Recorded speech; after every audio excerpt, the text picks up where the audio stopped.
Personal, of course. So we will begin right away. We're going to go to vote-only items, and Senator Emerson has some questions of the LAO on those items. Our hearing today is scheduled to go for 4 hours. We're primarily going to deal with two departments, the Department of Mental Health and the Department of Public Health. The key discussion issues will be AIDS, Drug Assistance Program, Prop 63 funding, and county realignment, and the relationship between the counties and the cities, if I can say it, and mental health services. This is the third budget subcommittee of Budget 3 on our areas of interest in this very difficult time, so I won't repeat my opening comments on all of them other than to say I think we're all fully engaged. We're aware of the crisis, and we're faced with a lot of really much worse than Sophie's choices as we go through this. But we appreciate the administration's honesty and candor, and we appreciate all of you being here as we go through this. I will say that in caucus we had Frank Fatz today, and my fortune cookie said, in the coming weeks you will get what you want if you talk to your friends. So, Dr. Emerson, I'm willing to talk to you. As a good friend, I'm going to talk day and night. What about me? Well, I'm assuming I'm going to get, I think what you and I want are the same thing. Anyways. Thank you. As well, we had Frank Fatz for caucus lunch, and we had no fortune cookies, so it speaks volumes about what happens around here. You didn't sign a pledge, did you? No. You didn't sign a pledge to never open a fortune cookie? I actually had banana cream pie with me.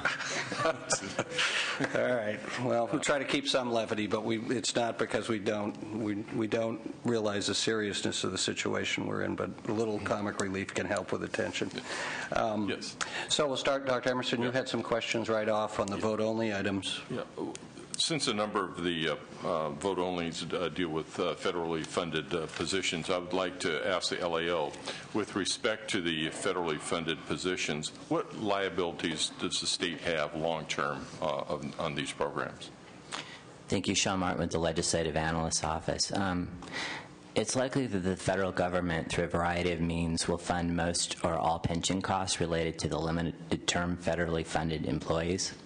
It is more difficult to determine whether the federal government will eventually pay all retiree health and dental costs associated with a limited-term federally funded employee's period of service, since the state lacks a coherent strategy to fund these costs over the long term. And the answer assumes no significant changes in federal grant and cost recovery practices. Okay, thank you.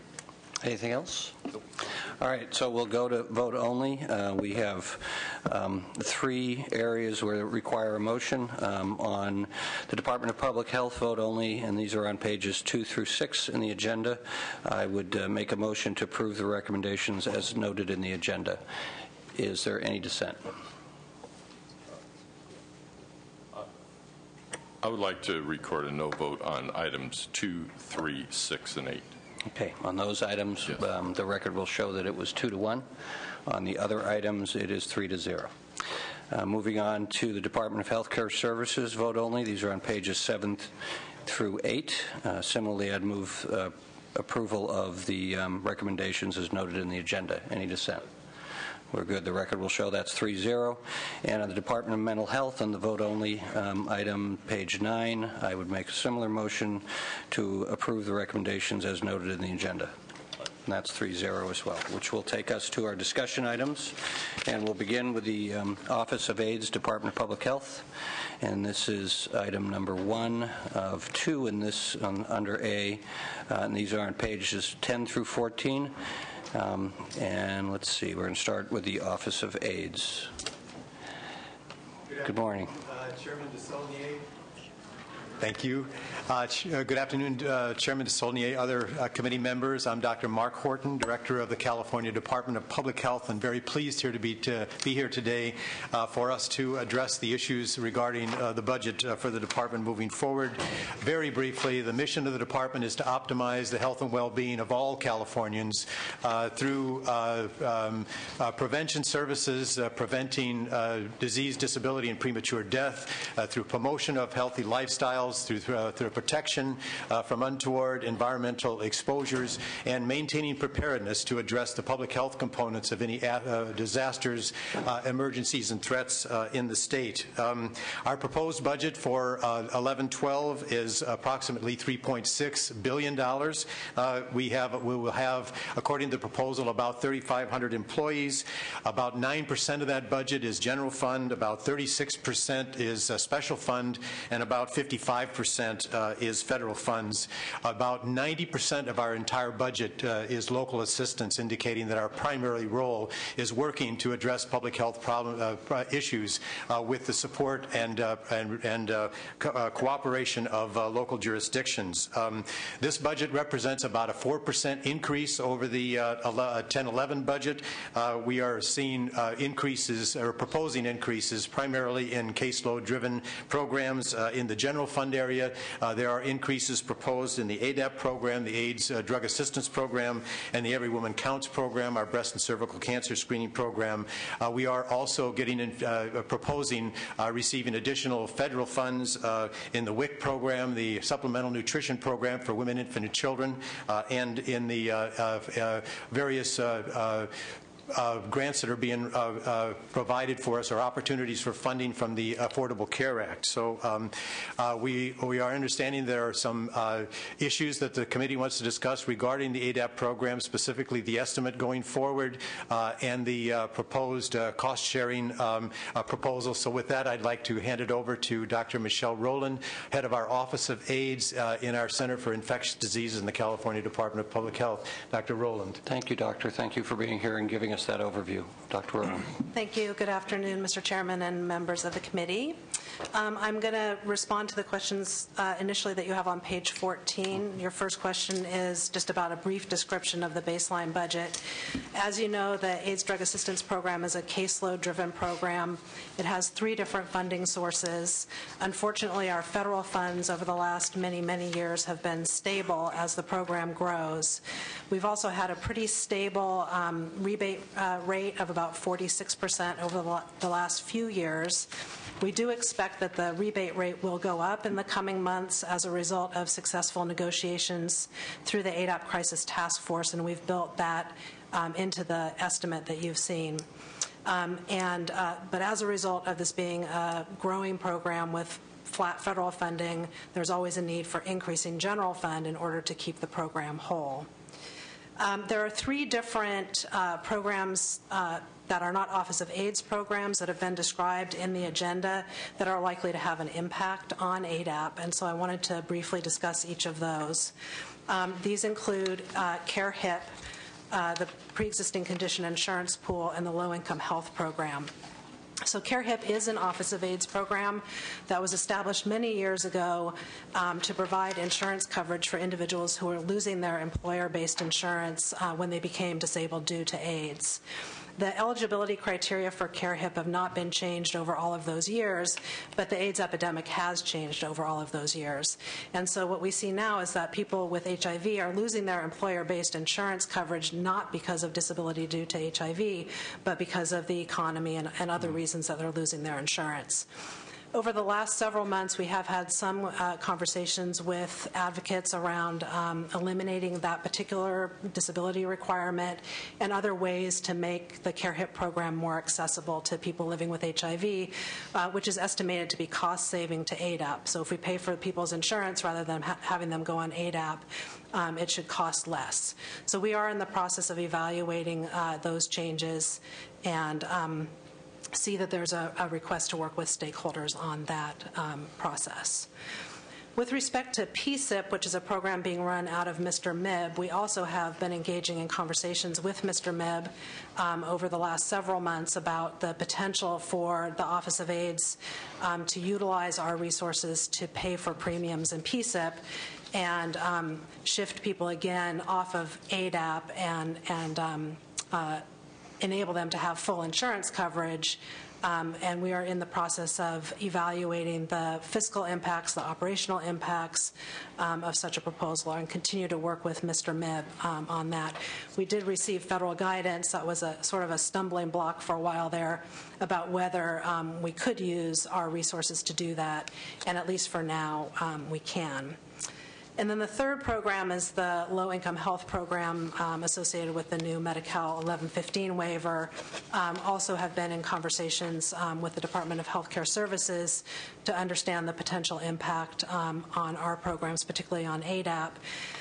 They should be receiving all of their applications from the counties by the middle of February, so we're hoping by the end of February we'll have the information that we need about what counties are applying to do at what income level that will then enable us to make fiscal projections about the potential savings to ADAP. So those were your first set of questions. And then you had questions about the share of cost proposal. And why don't, if we could stop here on this particular item, see if anyone has questions on this item. Go ahead and go to public comment. That's the way we have it in the agenda. You don't have to talk if you don't want to. They can wait for the next issue. If obviously, we'll go to the next item right after this. So that's your item. Please wait. Prepared to speak on both issues, so we can do it now or why don't you wait? Okay. Doctor, you were right. Why don't you go ahead? They are sort of intertwined. That's what I get. That's what I get, right, Dr. Emerson? Go ahead. Okay. So we were asked to give a brief description of the share of cost proposal. The details are still being hammered out, but the basic concept here is that the current ADAP program only has a share of cost requirement for individuals whose incomes are greater than 400% of the federal poverty level, and this proposal would extend a share of cost obligation to all individuals with incomes above 100% of the federal poverty level. We're looking at a monthly premium that would potentially be administered similarly to how the current share of cost is administered, which is collected at the pharmacy level. And those details are continuing to be worked out. And then, of course, you asked the difficult question about the potential consequences. I think they're well outlined in the agenda. If individuals can't pay their share of cost and they stop taking their medications, then their health is likely to suffer. The likelihood of transmitting HIV goes up when you have inadequately treated disease, and the likelihood of developing drug-resistant virus is also a problem. Like all the other issues you're hearing about, the administration faces difficult challenges, and on the balance has believed that the potential negative consequences of this particular cost containment strategy are less than alternatives like formulary reductions and lowering eligibility requirements and instituting waiting lists. And this one, I will have some in a moment, but we'll open up to the public on both of these items. And please come up and use the available seats. And name and affiliation, if any. I do. Rand Martin on behalf of the AIDS Healthcare Foundation. I appreciate the opportunity to speak and appreciate the candor both in the analysis and in Dr. Rowland's comments about the consequences of the share of cost proposal that the governor has put forward. It is pretty dramatic when you think about the low end of the federal poverty level being at about $11,000 a year. You're talking about a cost to an individual of at least $550 on an annual basis as their share of costs. That's a lot of money coming out out of $11,000 a year. I wanted to point out two things that are pertinent to this proposal that are not necessarily reflected in the analysis. One is that, as Dr. Rowland has indicated, there may be people who fall off the program because they can't afford the share of cost. What has not been done in either governor's has not been done in the governor's proposal is any calculation of what the savings to the state is going to be. There is a hidden savings to the state, an unfortunate savings to the state, of those people who will not be on ADAP and not receiving that care from anybody. Of course, the hidden cost is what is it going to cost the state to take care of those people when they become more acute in their disease. The other thing I wanted to point out is the disparity in the governor's proposal for the Medi-Cal share of cost and the share of cost in this proposal.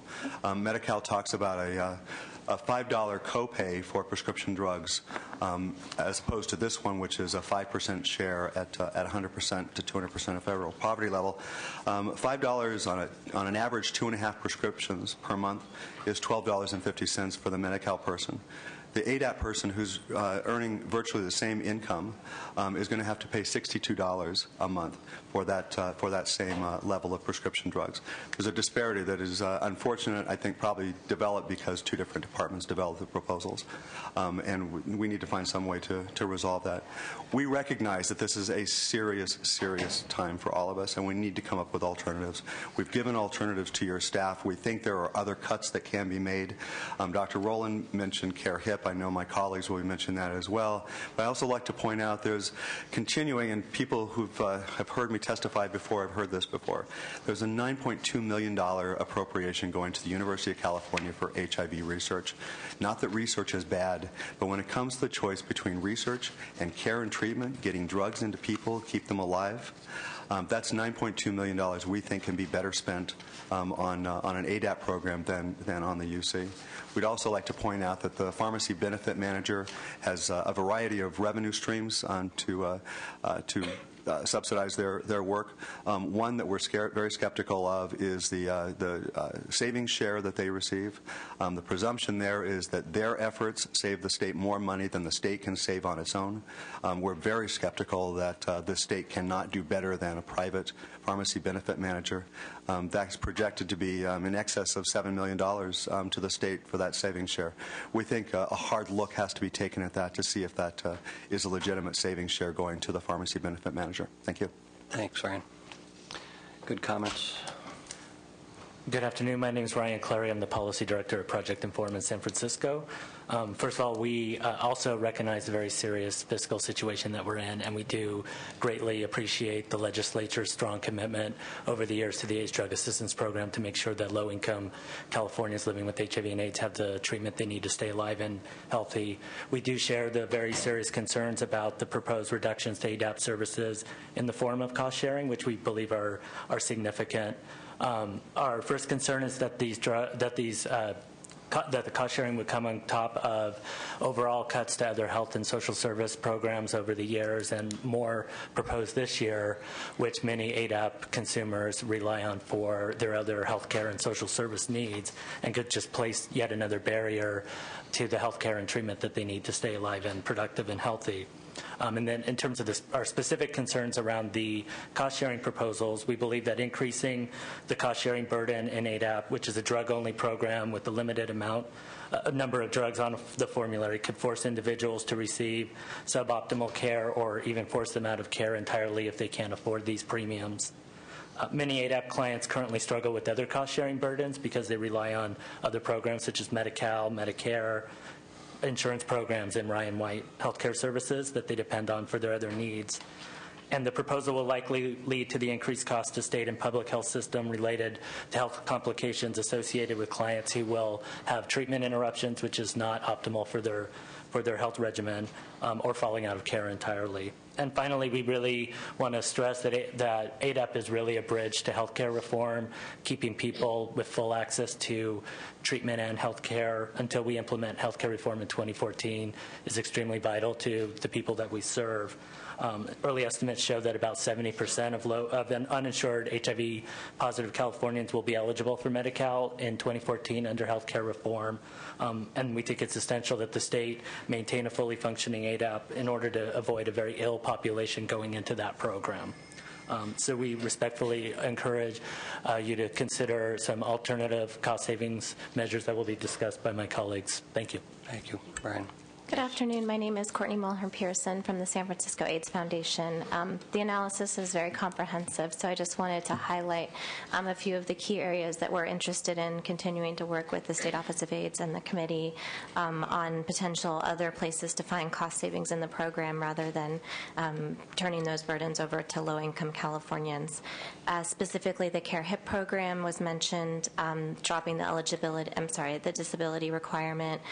In addition, increasing the amount of premium assistance that's available. Currently, the cap is $700, and we think a slight increase in that number could mean that more people could access that program. And there's some other changes that we've proposed regarding income and asset limits, as well as increasing the amount of time that someone can stay on that program.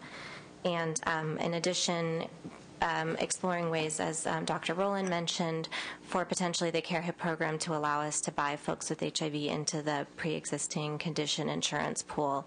Really, also, as Ryan mentioned, as a good way to bridge people to healthcare reform implementation in 2014 and getting people full care that they need. And in addition, we'd like to find out a little bit more about the cost savings to the program from the low-income health program implementation. We feel that there will be potential substantial savings to the ADAP program, and we're interested in working more closely with the committee and the State Office of AIDS on identifying what those costs would be.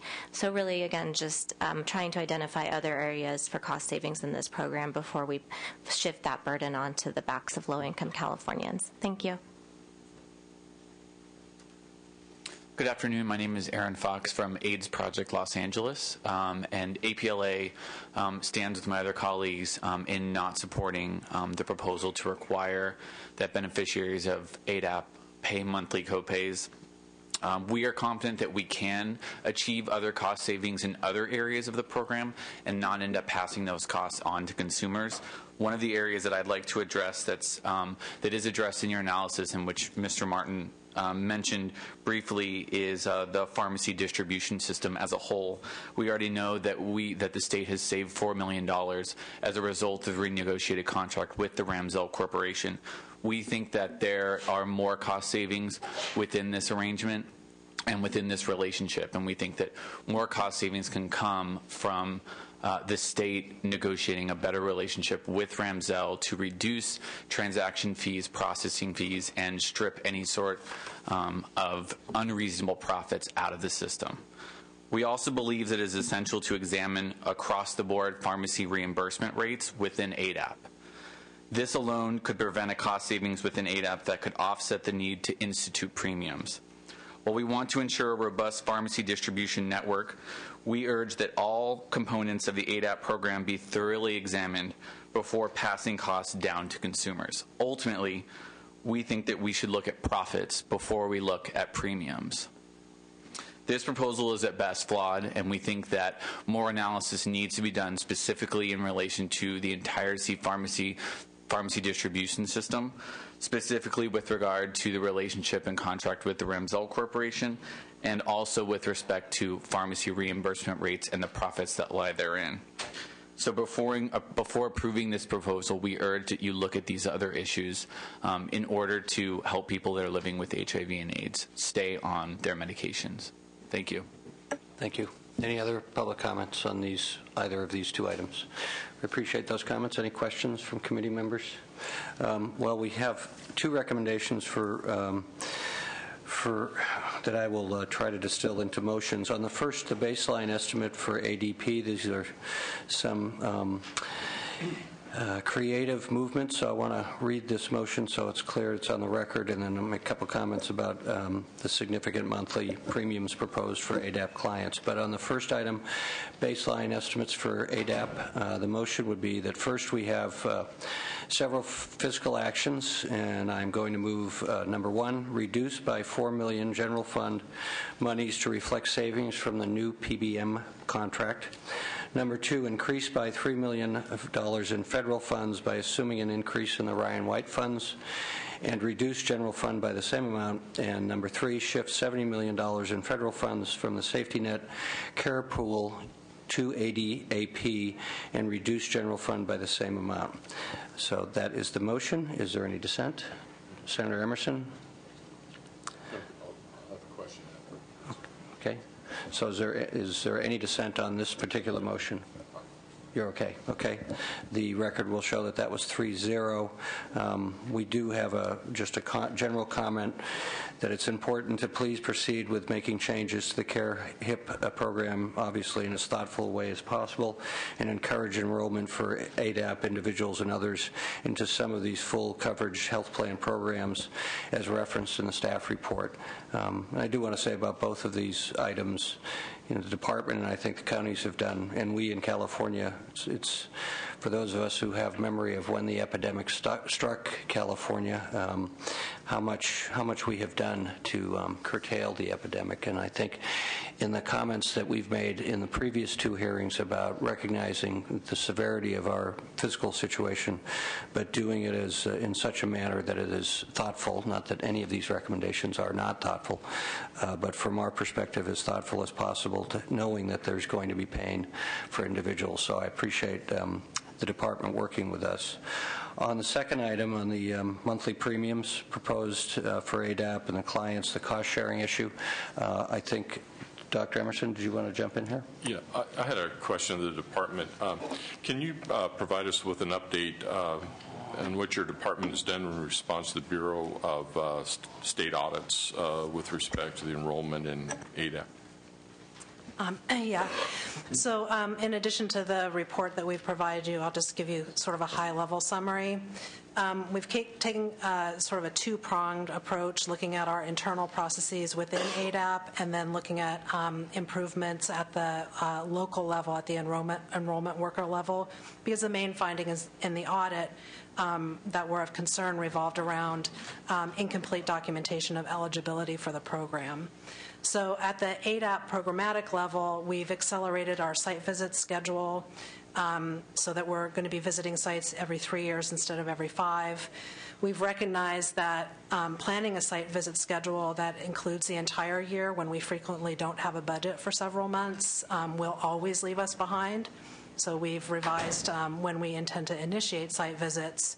And we've also strengthened our internal tracking so that we can ensure that any case that has had incomplete documentation, we're able to follow up and ensure that either the documentation has been provided or the client's eligibility to ADAP has been terminated. We've also provided at the local level increasing guidance and just really stressed how important it is that this documentation is available for our review and is complete. And we are also have plans to work with the pharmacy benefits management company that provides the training for the enrollment workers to ensure that that training is adequate. Thank you.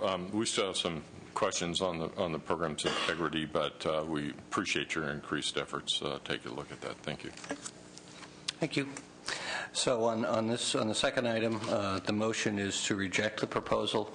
I do want to say that I'm obviously very encouraged and look forward to the continued discussion overall with all of the people who spoke in public comment, and I appreciate the spirit which they're coming forward to work with both the department and our committee staff. So with that, the motion is to reject the second proposal. Is there any dissent on the motion? No. You are no. So we'll reflect that the motion passed 2-1. Thank you. Continue the good work. We appreciate it. And we're going to move to community mental health. We'll be back for the last section of the agenda. And the first item is Prop 63, Fund Redirection and Realignment Proposal. And this is in the agenda on pages 18 through 25.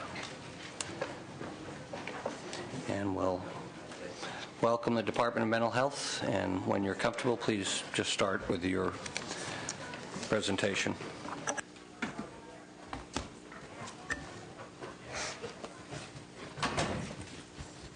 Thank you, Mr. Chair. Cliff Allenby, Acting Director of the Department of Mental Health. I'd like to make a few opening comments reflecting the fact that the realignment is a major program change We have been meeting with the the Mental Health Directors Association and other constituent groups, and the mental health directors have come up with a proposal which we are currently reviewing, which will enable the realignment to occur. The one fly in the ointment, if you will, is the fact that they do not support a realignment of the the so-called AB 3632 program, which basically brings counties into play for mental health services for students who have gone through the IEP. We are in discussion within the administration, and we'll have further discussions with the Mental Health Directors Association to see if we can craft a proposal that is acceptable or that we can effectuate. With that, I'll let Stan Bajoran, my Chief Deputy, go through the realignment proposal. Thank you. Stan Bajoran, Chief Deputy Director for the Department of Mental Health. Thank you, Mr. Chair, members. I'll briefly explain the realignment proposal on page 25 of your agenda. The Governor's budget proposes an $861 million general fund savings based on the fact that mental health services funds will be used to fund 3 programs, EPSDT, Managed Care, and 3632, instead of using general fund to support those programs in fiscal year 11-12. This is a one-time fund shift to achieve these general fund savings. And also, the second part of the proposal is to actually realign those programs from the state to the counties in fiscal year 11-12 to continue funding those programs instead of using mental health services funds to fund those programs in the out years. The governor proposes to use a dedicated revenue stream consisting of an enhanced increased sales tax and vehicle license fee. And the belief is that the legislature, based on continuation of the intent of the act, can pass this with a 2/3 vote of the legislature instead of going out to the people.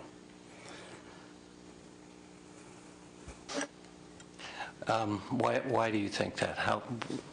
Reassure me. Give me a level of confidence as a former county supervisor. Sure. In the past, the administration had proposed to use mental health services funds to replace the general fund in these programs.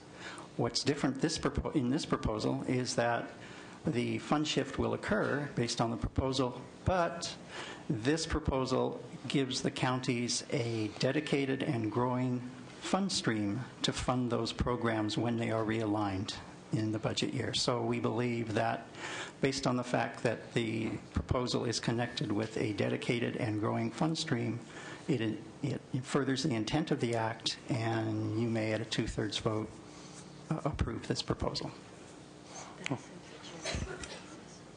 Yeah, I appreciate that. And by the way, welcome back.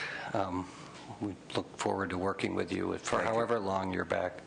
And it's not to be cynical, because I think there's a wonderful opportunity here, but having campaigned with Senator Steinberg for Prop 63 in Contra Costa County and believed in it and been an advocate for mental health services at home, and knowing and promising that this was, when we passed that to the advocates and the users and the families, that now we were going to have sustainable funds for really good prevention and intervention programs in the state, finally, and understanding, of course, that, again, the caveat that the world has changed financially. This is obviously a work in progress, and I'm encouraged to hear that you're working with the mental health directors. But if we do this right, in the overall realignment, I think this part is so important to the success of overall realignment, and the importance of mental health services for those people in our community who are hopefully at home and trying to get services, and they have limited capacity in their family to seek those services and get them in a maze that is very, very difficult for them to be able to go through successfully. So we look forward to you coming back with a kumbaya moment given the circumstances. Are there any comments from the public on this particular item? The recommendation is to keep it open for obvious reasons. There's a lot of work yet to be done. And of course, as we work with mental health directors, we have to work with county administrators and boards of supervisors as well.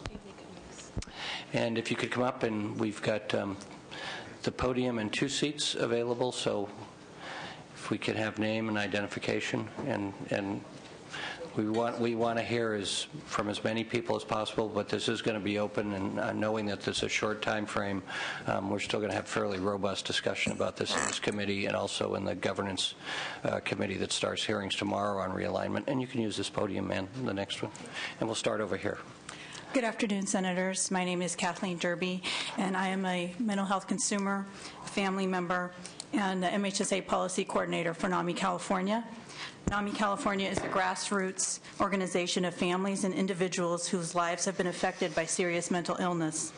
We advocate for the lives and quality and respect without discrimination and stigma for all our constituents. NAMI California could not willingly support a proposal that would adversely impact the delivery of MHSA recovery-oriented services. However, we realize that drastic cuts at the local level severely impair the ability of community mental health to serve our needs, creating hardships for clients and family members and an environment of crisis. We support future increases in revenue going toward lasting funding in community mental health that will be able to sustain long-term growth. These mandated programs proposed for realignment address essential needs, but if future funding is not adequately addressed, we will continue to operate in crisis. It's important to recognize why MHSA programs are key to the health and future of our communities. These services are not limited to maintenance or simply curbing symptoms, but focus on our worth, helping people achieve hope, wellness, and live independent and fulfilling lives. Through many effective programs, which a member of our community will discuss, we're realizing that the services that work are built on what clients and family members ask for. It's not a coincidence that desirable services also save money. And with a real focus on prevention and recovery, this also means saving lives. Not just maintaining lives, which costs money and encourages the dependence on systems. Now people are coming back from illness with so much more to actually give. I, too, have a serious mental health condition. Peers like me are now involved in delivering MHSA services that focus on the type of recovery I'm able to demonstrate today. In desperate financial times, it's easy to let fear lead the way and turn back the clock. But creative services that ultimately save money and lives are often the first to lose this funding.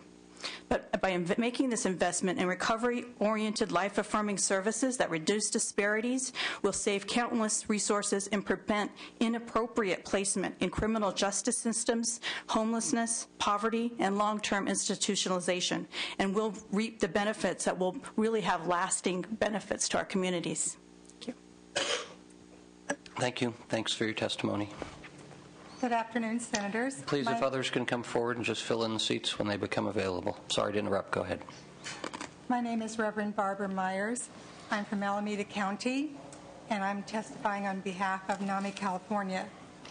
My ministry, which focuses on mental health issues, is largely motivated by my own personal experience as a mental health consumer. What I'd like to testify to is the very positive impact that I see for some of the MHSA funding programs in Alameda County. Alameda County is a very inclusive, facilitated effort in deciding what to fund, with priorities such as reducing homelessness, reducing involvement in criminal justice and child welfare, reducing hospitalization and frequent emergency medical care, and promoting a child and family-driven system. I'd like to tell you about experiences that I have with the program that's called Reaching Across, which is a peer-run mental health center in Fremont, California. Most of the people who attend Reaching Across are on psychiatric disability and have not been able to work for many years.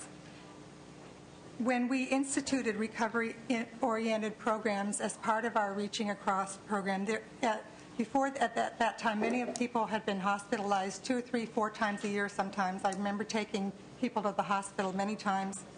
Since we've had recovery-oriented programs, there's much less hospitalization. In fact, in the last couple of years, I can't think of anyone that I know that has been hospitalized from our program, which is a really dramatic change.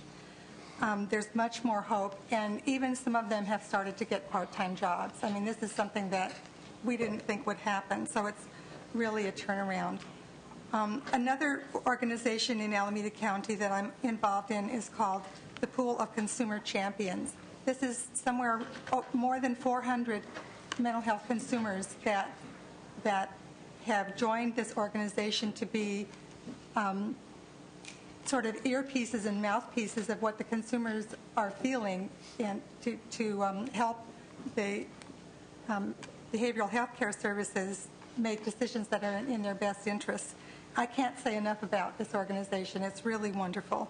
It motivates people. In particular, one of their programs is called Black Men Speak. It's a speakers bureau for African American men, and many of the people that are in county mental hospitals in Alameda County are African American, and this is sort of the first time that people have been willing to stand up and speak to the community about what they've been through in criminal justice as well as mental health and substance abuse programs, so that other people won't follow in their path. It's really a wonderful program.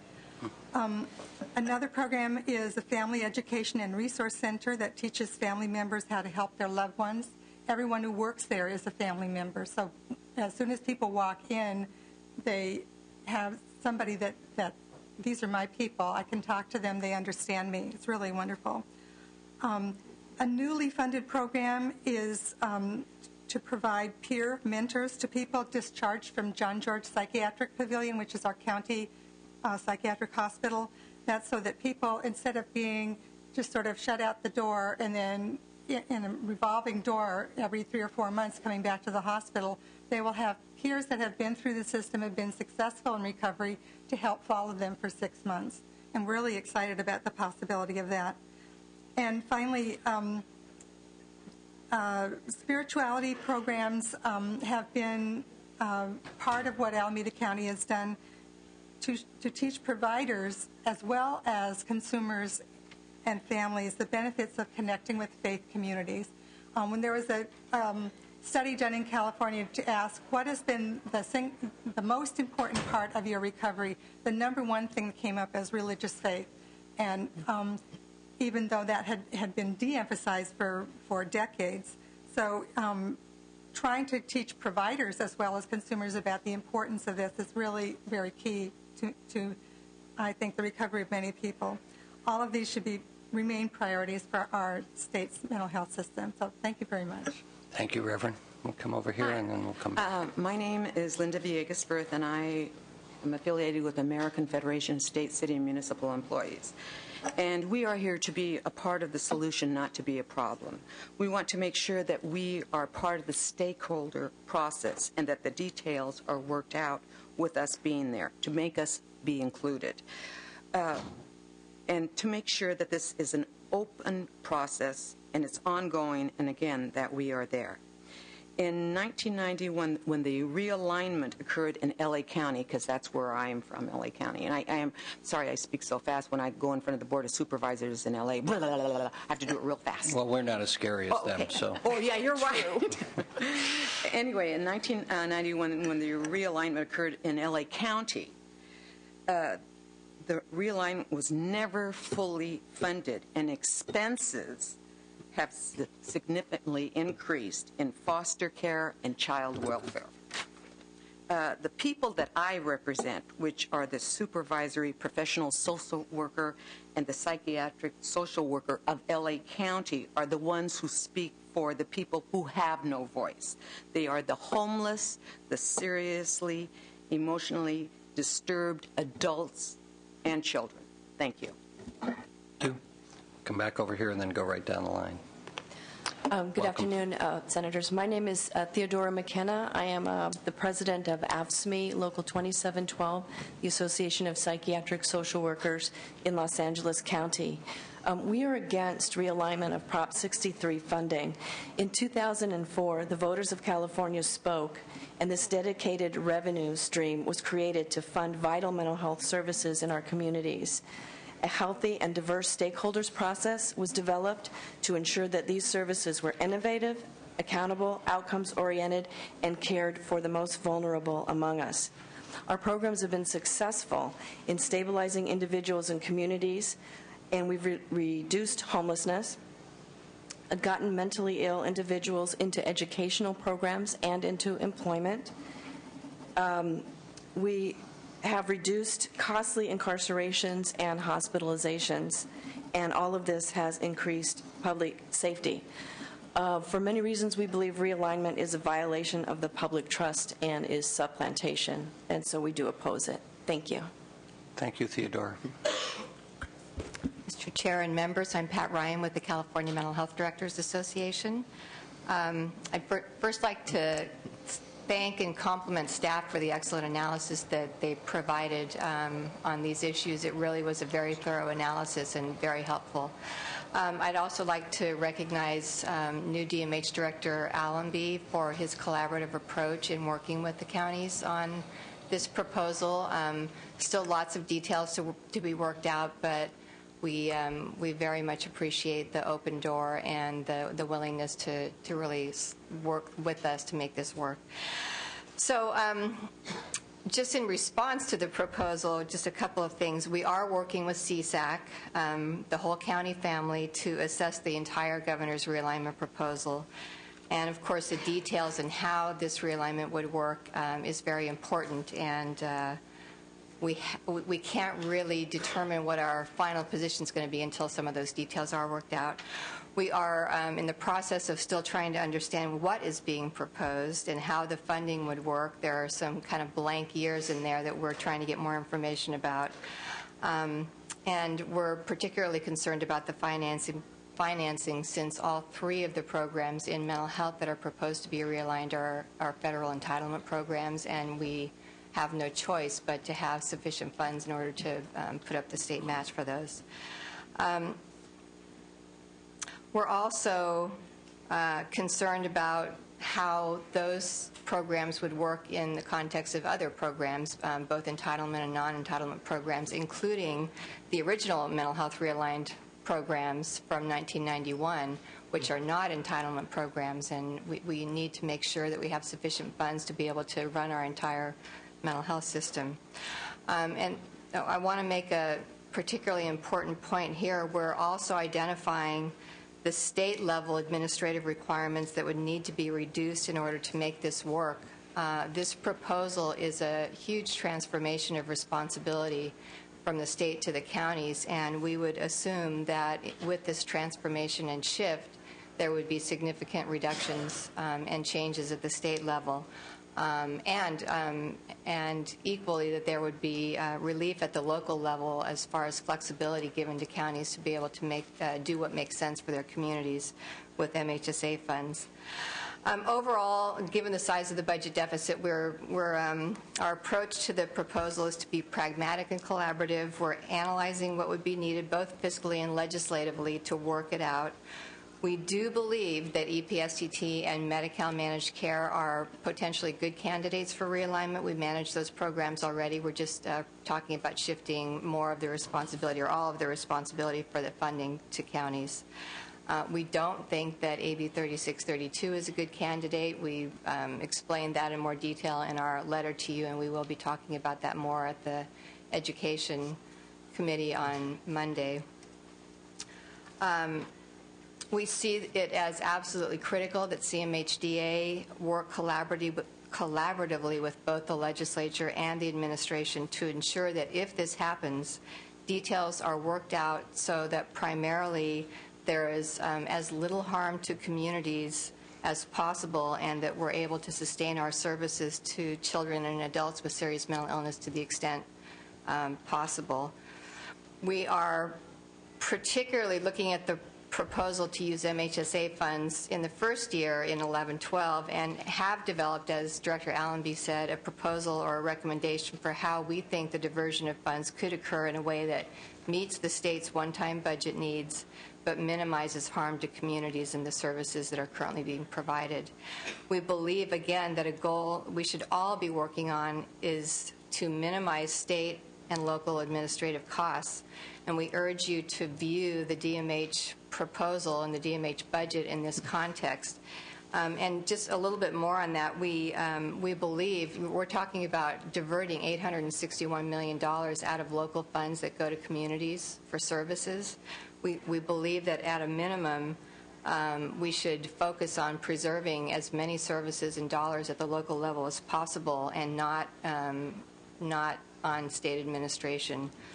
The funds should be reflective, the state administrative funds that are being requested for your approval this year should be reflective of the governor's intent to move the services closer to people and to shift more responsibility to local government.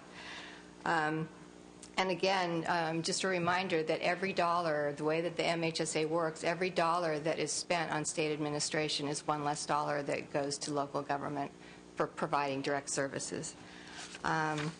We look forward to working closely with the legislature and the administration on finding a way to make this work. We understand the problems that we all face, and the alternatives don't look very good. So we're here to help, and we hope that you will see us as a resource. We appreciate that, Ms. Ryan. We agree with you on the administrative costs, and we'll have a motion to try to strengthen that effort at the end of public testimony. Yes, ma'am. Welcome. Yes, good afternoon. Thank you very much for this opportunity. I am Patricia Stewart Nolan from AFSCME Council 3511. That's the Supervisory Psychiatric Social Workers of Los Angeles County. And I certainly support the previous statements by my AFSCME colleagues. And this afternoon, I would like to specifically address the issues of 3632. We support realignment, but not using Prop 63 funds. We think 3632 should be realigned, and that should be the responsibility of the specific school districts, as it is in every other state in the union, and the school districts then should contract with the counties throughout the state to provide the needed mental health services that keeps the purpose of increasing the educational goals more closely aligned, and we are in support of that kind of alignment. Thank you very much for your attention. Thank you. Yes, Senators. Jelena Vorse with the Urban Counties Caucus. Like CMHDA, we're also working within the CSAC process and going through, there's technical working groups looking at every program realignment and doing a risk assessment to identify the risk of every program to counties. But the focus right now, especially from the supervisor's side, is to ensure that we have protections in the constitutional amendment that goes on the ballot. We just don't know what the legal or the court implications are going to be in the future, and we need to have some protections in that constitutional amendment for us to go forward, as well as a permanent source of funding or some guarantee of funding ongoing. I would also like to emphasize that having the mental health services funded and the alcohol and drug services funded is really critical for the public safety side of this to work. If we don't have the services and the funding for the services that the state expects us to deliver to reduce recidivism, we're not going to make any progress on that end. So thank you. Couldn't agree with you more. Yes, ma'am. Margaret Johnson with Disability Rights California. We certainly appreciate the difficult times that are going on now and the difficult decisions that the legislature has to make. So we're there for you, and please call upon us for any assistance that you need in looking at how to make things work better. We have some concerns about the Prop 63 shift. We're not convinced that it doesn't violate the non-supplantation requirements of the Act. In addition, we're concerned that if programs and services are cut at the local level, that could lead to institutionalization, homelessness, and incarceration, which ultimately would violate the integration mandate of the Americans with Disabilities Act. In addition, we're concerned about the notion of shifting the AB 3632 program back to education. we believe that this fall, it was shifted sort of without any kind of transition process, and children were left without services, and there was quite a bit of disarray. So we would recommend that you really look into whether it would make sense to do that shift, perhaps study the situation, come up with some recommendations ultimately as to what might make the most sense, and at a minimum, put in some sort of transition in place if that's ultimately how you go. We do also have recommendations to look into a Medicaid waiver that might potentially cover some of the children that get AB 3632 services currently that are not covered by Medicaid. We've been looking into that, and we'll be providing more information to you all on that as we discover exactly how that might work and what other states have done in that area. In terms of realigning programs to the county, we certainly support local control of programs, but we don't feel like we have enough information at this point to really have a good position on it. We do recommend that when things are realigned, that the legislature establish perhaps some minimum standards for the counties in terms of providing the services. That might include things like the county setting forth their continuum of care, criteria for services, process to seek and obtain services, and their appeal processes at a minimum. So there may be other things that maybe should be included in that as well. So thank you very much for your time. Again, if there's anything I can do to help or provide more information on, let me know. Thank you, Margaret. Great comments. Rusty. Thank you. Rusty Seelix for the California Council of Community Mental Health Agencies, and also co-author of Prop 63 together with Senator Steinberg. And so I want to state at the outset that we believe that conceptually this realignment can be done in a way that complies with the Prop 63 requirements of being consistent with and furthering the intent of the Act. The fundamental premise that makes that possible is it appears as though this corrects the problems with the 1991 realignment. The 1991 realignment had provisions that diverted most of mental health's share of the growth to social services. It appears that in this program, in this proposal, is something that would give mental health its own share of growth that would restore that growth for the future. We haven't seen the details, and we aren't sure of that, but with that feature, it has the potential to work. We're also appreciative of the comments made by the Department of Mental Health and the county mental health directors. They believe they found a way to accommodate the loss of Prop 63 funds and in a way that doesn't affect services. We've met with finance and can see how it can be done for 11-12. We think we still need some more information on how it works for future years and how the new money that comes in then we need to make sure that at least some of it, at least equal to the amount that's been diverted, will be expended for Prop 63 purposes, and we think that's fairly easy to do. We depart from the county mental health directors on the issue of the AB 3632 program and spent considerable time discussing it and think it actually is a good candidate for realignment to county mental health for several reasons. First of all, our providers serve the same kids with the same staff, with the same standards, whether they're Medi-Cal kids or 3632 kids, as long as they have the same needs. The medical needs and the educational needs turn out to be the same. And the other concern is that when programs like this were funded through education, and education found fewer kids because it seemed to be to their financial advantage to not find many of the kids needing care, we fear that the kids would not do as well. However, we also recognize the cost concerns that the counties have and want to reinforce the remarks by Disability Rights California on Medi-Cal waiver. Several other states, we've heard particularly Pennsylvania is able to get almost all the children with serious emotional disturbances in special ed qualified for Medicaid. And we think that a home and community services waiver, which 2002 legislation directed the Department of Mental Health to look into, but that apparently was never pursued. And we think that it's more timely now, particularly in light of this realignment, to do that.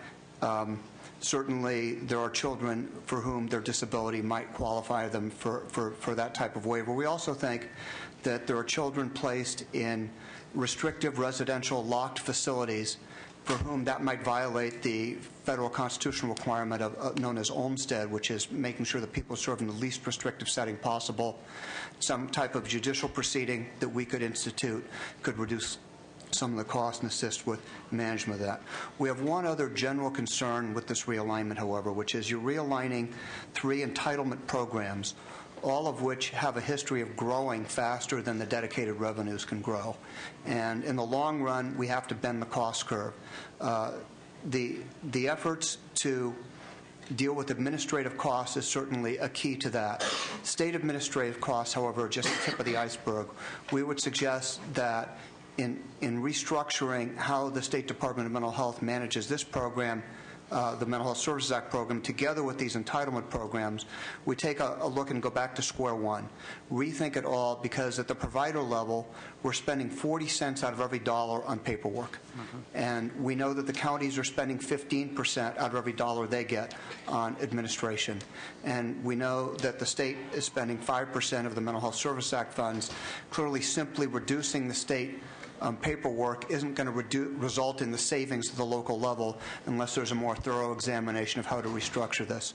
We don't get what we wanted, which is the comparative outcomes that shows the results of the care. That's something that's been bungled badly by the Department of Mental Health since the passage of the Act. We thought that all they had to do was continue what they were already doing, as collecting outcomes on children's and adult systems of care. Those outcomes were the right ones. They worked. We're fearful that the data that they've been collecting since 2006 has been lost and can't be reconfigured in a way to capture it. The Prop 63 Oversight and Accountability Commission has established a committee. You've given it some dedicated funding to seek an improvement in the evaluation, and that's very promising that we think we can fix it for the future. We think that's the forum in which to develop accountability, that accountability through looking at evaluation of results rather than strangling the system in input data and 1,000-page reports from the counties that go into the Department of Mental Health and then never see the light of day is not the way to do it, and that seems to be the way it's been done thus far. So we're very encouraged by your recommendation to look into that, and we think there's a lot of promise there.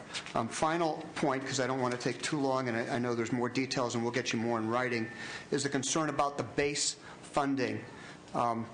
3632 program is roughly a $200 million program, but if you only realign $100 million and don't provide an adequate base to cover the Department of Education funding, which is flat, then you have a base that can't grow at the right rate no matter what. Similarly, the Medi-Cal Managed Care program, the base for funding was reduced because of the increased federal share of cost under Medicaid. That expires in June 30th of this year. So if you create the base based on that, again, it's an inadequate base.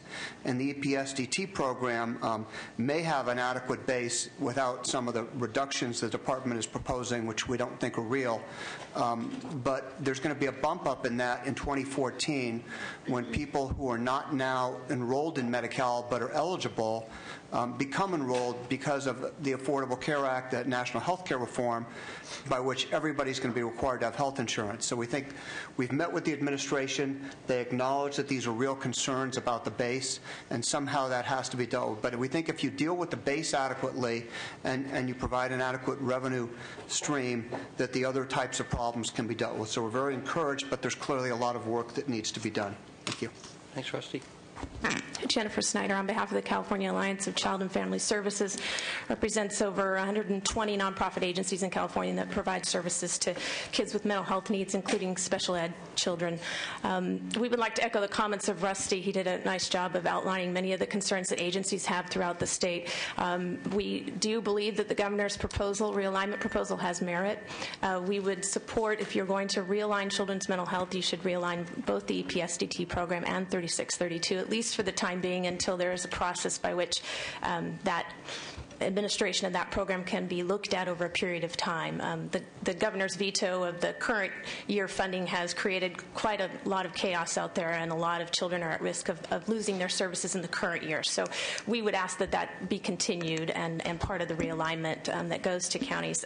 The one comment I would like to make beyond what Rusty said is that there's a strong concern that when you realign children's services, and it's not just mental health, but it's also going to be welfare services as well, is they do compete compete against adult programs, adult parole, public safety, other programs that that in past we have seen can sometimes overtake children's programs. And these are federal entitlement programs, and we'd hate to see that that those get lost in the shuffle at the county level. So we would encourage the committee to make sure there's dedicated funding, just as Rusty said, that the base is funded, that we appropriately realign those programs with dedicated funds. Thanks, Jennifer. Good comments. Welcome. Thank you. My name is Rose King. I'm a political consultant and also a co-author of Prop 63, a former Health Committee consultant here, and I worked for the Attorney General during the first 2 years of implementation when he served on the Oversight Commission. I believe the legislature and the Department of Mental Health and local officials could take advantage of realignment to make better use of Prop 63 revenue and clean up the management of the Act. The law, under the previous administration, the state did not fulfill the promise to voters to fund core services known as systems of care. Really, the state could further the purposes of the Act by directing the funds to counties, holding them accountable to meet the standards that are already spelled out in the Welfare and Institution Codes as systems of care. And this is a plan that the Department of Finance OAC audit recommended something similar to this more than 2 years ago. It's also the Department of Mental Health studies and the OAC have acknowledged that Prop 63 is funding a two-tier system. That is, the fine programs that you hear about are serving perhaps 10% of the population. And even, for instance, the Alameda County programs that Prop 63 is funding are certainly performing a valuable service. However, you're not hearing about the context in which those programs are functioning. How long are consumers in the base system waiting 4 or 5 months for an appointment? The money is, Prop 63 money is not buying more psychiatrists' time, more counselors, more therapists, more rehab and recovery services for the great population in need. It is buying, innovative, interesting programs that I said, as I said, fulfill a service, but it is not funding core services. And I really think all of you members should check today what's happening in your districts and in your counties and see what is happening with the base system. And also, as far as the $800 million redirection is concerned, I think the system would not miss most of that if you took it from the consultants and the needless meetings and conferences and white papers and focus groups and the endless unnecessary overhead that's taking place and that is enriching many people, including, I happen to know in Contra Costa County, that Prop 63 was paying for a $300 an hour consultant to brief your county mental health commissioners until your good commission put a stop to it. You have someone on the Prop 63 payroll that's making over $100,000 as a stakeholder facilitator. So these kinds of things are taking place, and instead of the money funding direct services. In Sacramento County, as I said, some of the programs that, similar to Alameda County, are being funded by Prop 63 at the same time. A little over a year ago, 4,000 people were cut off of their medications. These are people who had established relationships with the clinic, but they did not have Medi-Cal. They were cut off of their medications. Also, today, psychiatrists have a caseload of 400, caseworkers a caseload of 200 seriously mentally ill individuals. So I ask you to, look into it, see what the context is when you hear these very good reports and performance outcomes from Prop 63. And if you simply followed the plan that the legislative analyst ballot statement mapped out in 2004, you would get much better results. Thank you, Rose. Do you know anything bad going on in San Bernardino County? I'm sure I do. I'm sure I do. Been hearing from people all over the state. I filed a whistleblower complaint with the California State Auditor we appreciate more than a year ago. Thank you. Oh, well, how about Riverside County? Go ahead, ma'am. Yeah, I'm from Northern California. They're all. Go ahead, ma'am. I'm Susan Rajlal with Los Angeles County Department of Mental Health, and we concur with the comments of Patricia Ryan with CMHDA. We would like to elaborate a bit on 3632. We, of course, believe that that program belongs with the schools, and there are many services that are provided through that program that are not mental health services. We believe to use Prop 63 funding for that would be inappropriate. And I'd like to point out to you that in Los Angeles County, we have been working with our school districts. We have 81 school districts, and we are making a plan for transition where we will be paid during this time period while this decision is pending. So we are working with the school districts, and it is working out for the children. Also, it's very important to realize that 2 of the 3 programs that are suggested for realignment, 3632 and EPSDT, both entitlement programs are programs for children. And, you know, we are one system of care for everyone, for children, for adults, for seniors. But the reality is that this must be done very, very carefully, because if there is underfunding in any area, then with the entitlements going to the children, the adult system of care, which has been very fragile and probably which was one of the reasons that Prop 63 was voted in by people in California. What we've achieved with the Prop 63 funds as far as community services and recovery, it's very fragile still. We still are not able to meet the need, and we could see in 1 or 2 years a crisis in funding. We could see a destabilization that I know that we don't want to see in California. So carefully, please, with lots of input. Erica Hoffman on behalf of the California School Boards Association. We are in support structurally of what the governor has proposed for realignment. One of the largest issues for schools, they don't have the capacity. They don't have the infrastructure. If we are to give this program back, the disruption to these children is going to be astronomical. There are districts in the state that have worked out agreements with their counties and are starting to take parts of it back. However, there are many, many districts that just do not and will not ever have that infrastructure to be able to do that. So we need to work out more of a joint program and a joint proposal that benefits the kids and that keeps them at center focus. One of the issues that has been raised is potentially, it's the issue of funding. Keep in mind, federal special education funding, which the counties do get some of for this program at this point in time, basically has been flat funded over the last couple of years. There's been a promise made many years ago by the federal government that they would fund up to 40% of the special education costs. I think 2 years ago we actually got to 20%. We have then done a quick decline back to, it usually goes anywhere from 15 to 17% of what the actual costs are. So that also then has an impact on not just mental health services for children, but also all of special education services for kids. But we would like to continue to work together. We understand and we do recognize there are structural changes that do need to be made to this program. Both sides do need to come together, both education and mental health, to make sure that we are providing both the appropriate educational services and at the same point in time for those medically necessary mental health services that the child does have access to those too. So we look forward to working with you, and thank you very much. Good afternoon, Senators. My name is Simeon Gant with the Service Employees International Union, California, SEIU. SEIU believes that the governor's realignment proposal potentially it can be advantageous to the counties. We do believe that if in fact the funds are dedicated as stated in the proposal into the future, that this could really holds merit. We do agree with that. In terms of AB 3632, SEIU believes that these services should in fact be continue to be held through the counties. as opposed to the schools. Our members are providing these services, and we do believe that that would be the most appropriate place.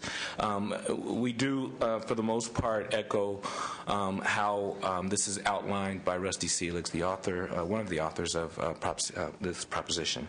And one of the last things that we want to mention, and I haven't heard much discussion about, is the funding for AB 3632 this year. That seems to be a void at this point. No one has, for the most part, mentioned how that will happen. It is not in the governor's proposal, and we, in fact, would like to see that money restored, if possible, this year, considering the governor's veto from last year. Thank you. Thank you, Simeon. Mr. Chairman, members of the committee, Randall Hager representing excuse me, the California Psychiatric Association. I won't repeat remarks that have gone on before, other than to say that I think that one of the litmus tests, if there is going to be a successful transition, and if, in fact, Prop 63 funds are going to be able to enable a transition to realignment, would be in an ideal world. It would be that nobody who's now receiving funds, I'm sorry, no person who's now receiving services funded by Prop 63 would know the difference, before and after. I think that is something that is an ideal that we need to strive for. Just another couple of quick things. We believe that there was a reason why AB 3632 became policy of this state and was passed by the legislature back in 1984. And we think that it is still appropriate to maintain those services with the counties that have the expertise. As you've heard from the school board, they don't believe they have the infrastructure and the expertise, and I think they're right, and we would support the counties maintaining those services. Finally, I'll say that in all of the issues that have been brought up, we still have a vacancy rate for psychiatrists within the public mental health system. And I think, psychiatrists are key players. They're very important to have. When you take a psychiatrist and you say, you can do a lot with people with a 200-patient caseload, and you give them a 400-patient caseload, they're just not going to be able to do the same kinds of things with the clients and the patients. And the quality of care suffers. And so as we go along, I think we need to pay attention to those kinds of human resource issues, because they're going to be part of this equation too. And I'll stop there. Thank you. Kelly Brooks with the California State Association of Counties. I would start by saying that we certainly appreciate the governor's balanced approach to trying to balance the budget. We hear from our supervisors that they feel like counties won't return to fiscal health until the state returns to fiscal health, and I think they're appreciative of the fact that the budget includes new revenues. We partnered with the state in 1991 to create the existing realignment structure, and we think that we have learned a number of lessons from 20 years ago that are certainly applicable to today, and gives us pause to realize while there are certainly risks, there are opportunities here as well. Certainly there's a big risk in not doing it. If there's no revenue, it's hard to contemplate what kinds of things we would be discussing here, even sort of more worse than what we've been talking about the last 2 weeks. Certainly $5.9 billion in revenues is a conversation worth having. And we've learned from the first realignment, if the revenue sources perform, it may actually be preferable to being in the general fund. So there is the opportunity that this could offer stable and predictable revenue sources that would allow growth for the programs and protect them somewhat from the variances in the general fund. Certainly this is an opportunity to clarify and redefine state and county roles and responsibilities. And we're not Pollyanna about this. We know there's risks in going down this path with you. Certainly, as some of the other speakers mentioned, there is the possibility that if the programs that you are funding, if the base is underfunded, you sort of perpetuate that going forward. And so what does that mean for services for clients? Additionally, in the existing realignment structure right now, we're in the middle of a recession, so our demand for services has increased at the same time that our revenue sources have declined. And so we have a gap between our service demands and the revenue. So we will have these periodic times when the economy lags and the revenues just are not going to keep pace with services. So what do you do about that? Additionally, In a normal year, we probably would not be sitting in front of the legislature saying, give us 100% share of cost of federal entitlement programs. I mean, we don't have a lot of control. There's not a lot of flexibilities that you can offer us in state law, to make it easier to manage. Most of these programs are fairly federally prescriptive, and we're talking about Medi-Cal programs here. But this isn't a normal year. And so we're trying to think about ways that would make us sort of take this leap of faith to give us some protections and some backstops that make it acceptable for us going forward. And certainly one of the lessons we learned from 1991 is that you can't predict future actions. We can't predict what the legislature is going to do. We can't predict what Congress is going to do. We certainly can't predict what the courts are going to do. So in thinking about that, we started to think through what kinds of mitigations that we could ask for that would sort of address some of these concerns. So sort of an overarching thing is what happens in year 6. So we would be looking for some sort of dedicated revenue source from year 6 and beyond to make sure that we can continue providing services to folks. I think on the question about federal flexibility, knowing that these are Medicaid programs, they require single state wideness, and the state's going to be negotiating directly with the federal government, and they're also going to be negotiating the outcomes of court cases. We want some sort of seat at the table in that. And we're not sure exactly what that looks like yet, but that we have some, if it's our money on the line, the state doesn't have any skin in the game, what incentive do they have to sort of cut the best deal possible with the resources that we have that we're managing locally?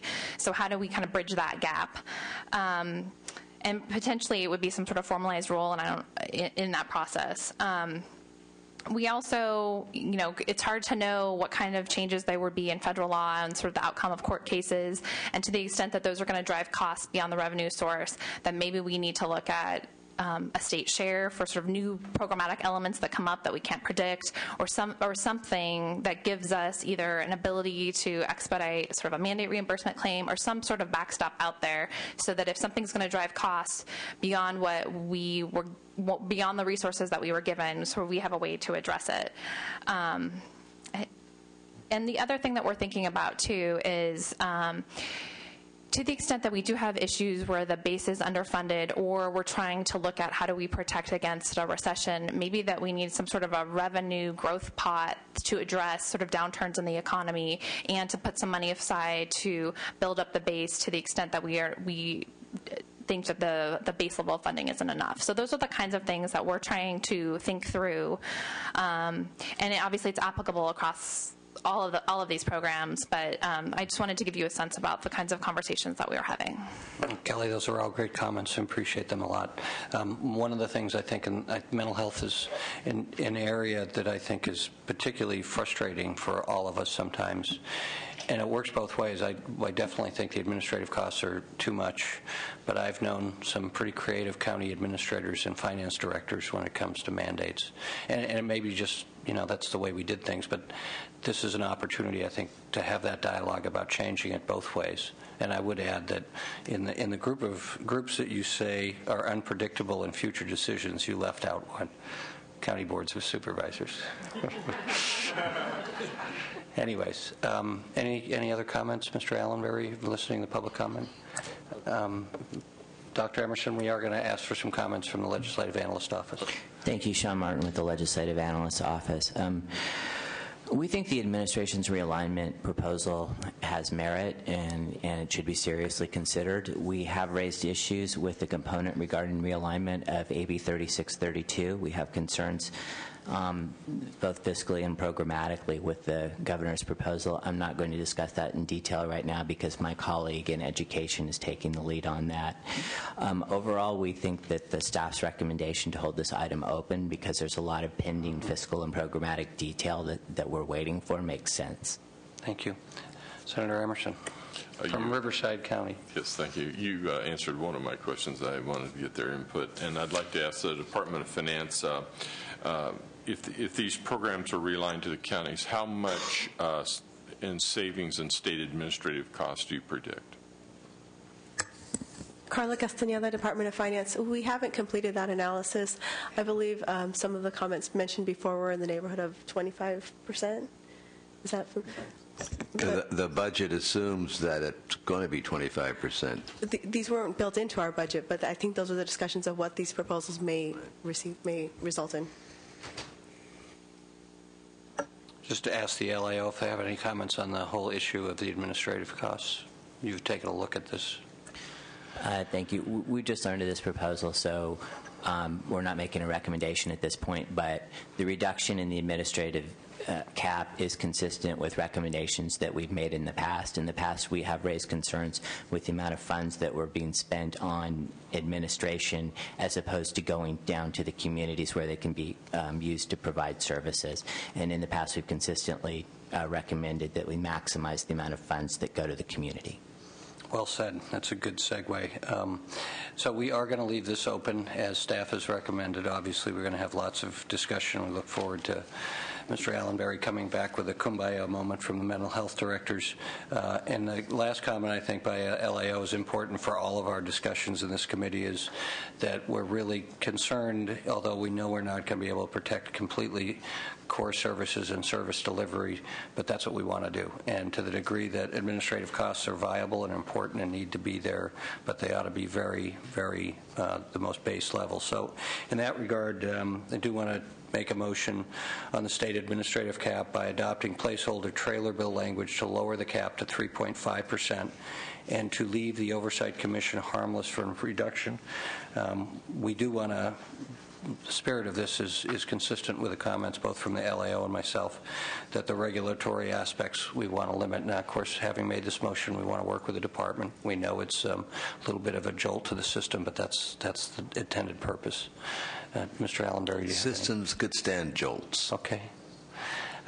With that, any dissent on the motion? That's 3-0. So we'll work with you. Well said. Thank you. Next item, which is on page 26 of the agenda, is early and period screening, testing, and treatment, trailer bill. Department? Seth? Thank you, Mr. Chairman. The department proposes trailer bill language to extend the cost-saving measures that were introduced in fiscal year 08-09 for the EPSDT program. Currently, there's a sunset date of September 1st, 2011.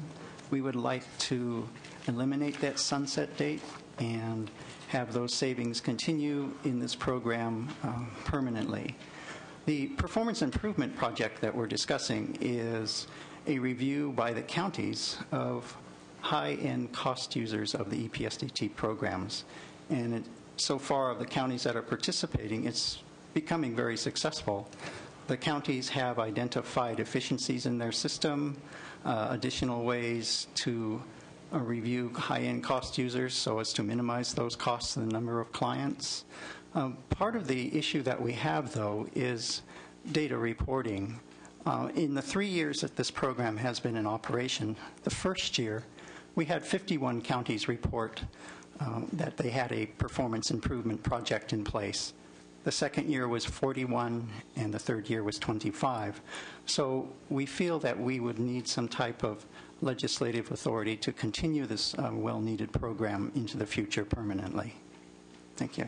Appreciate it. Public comment?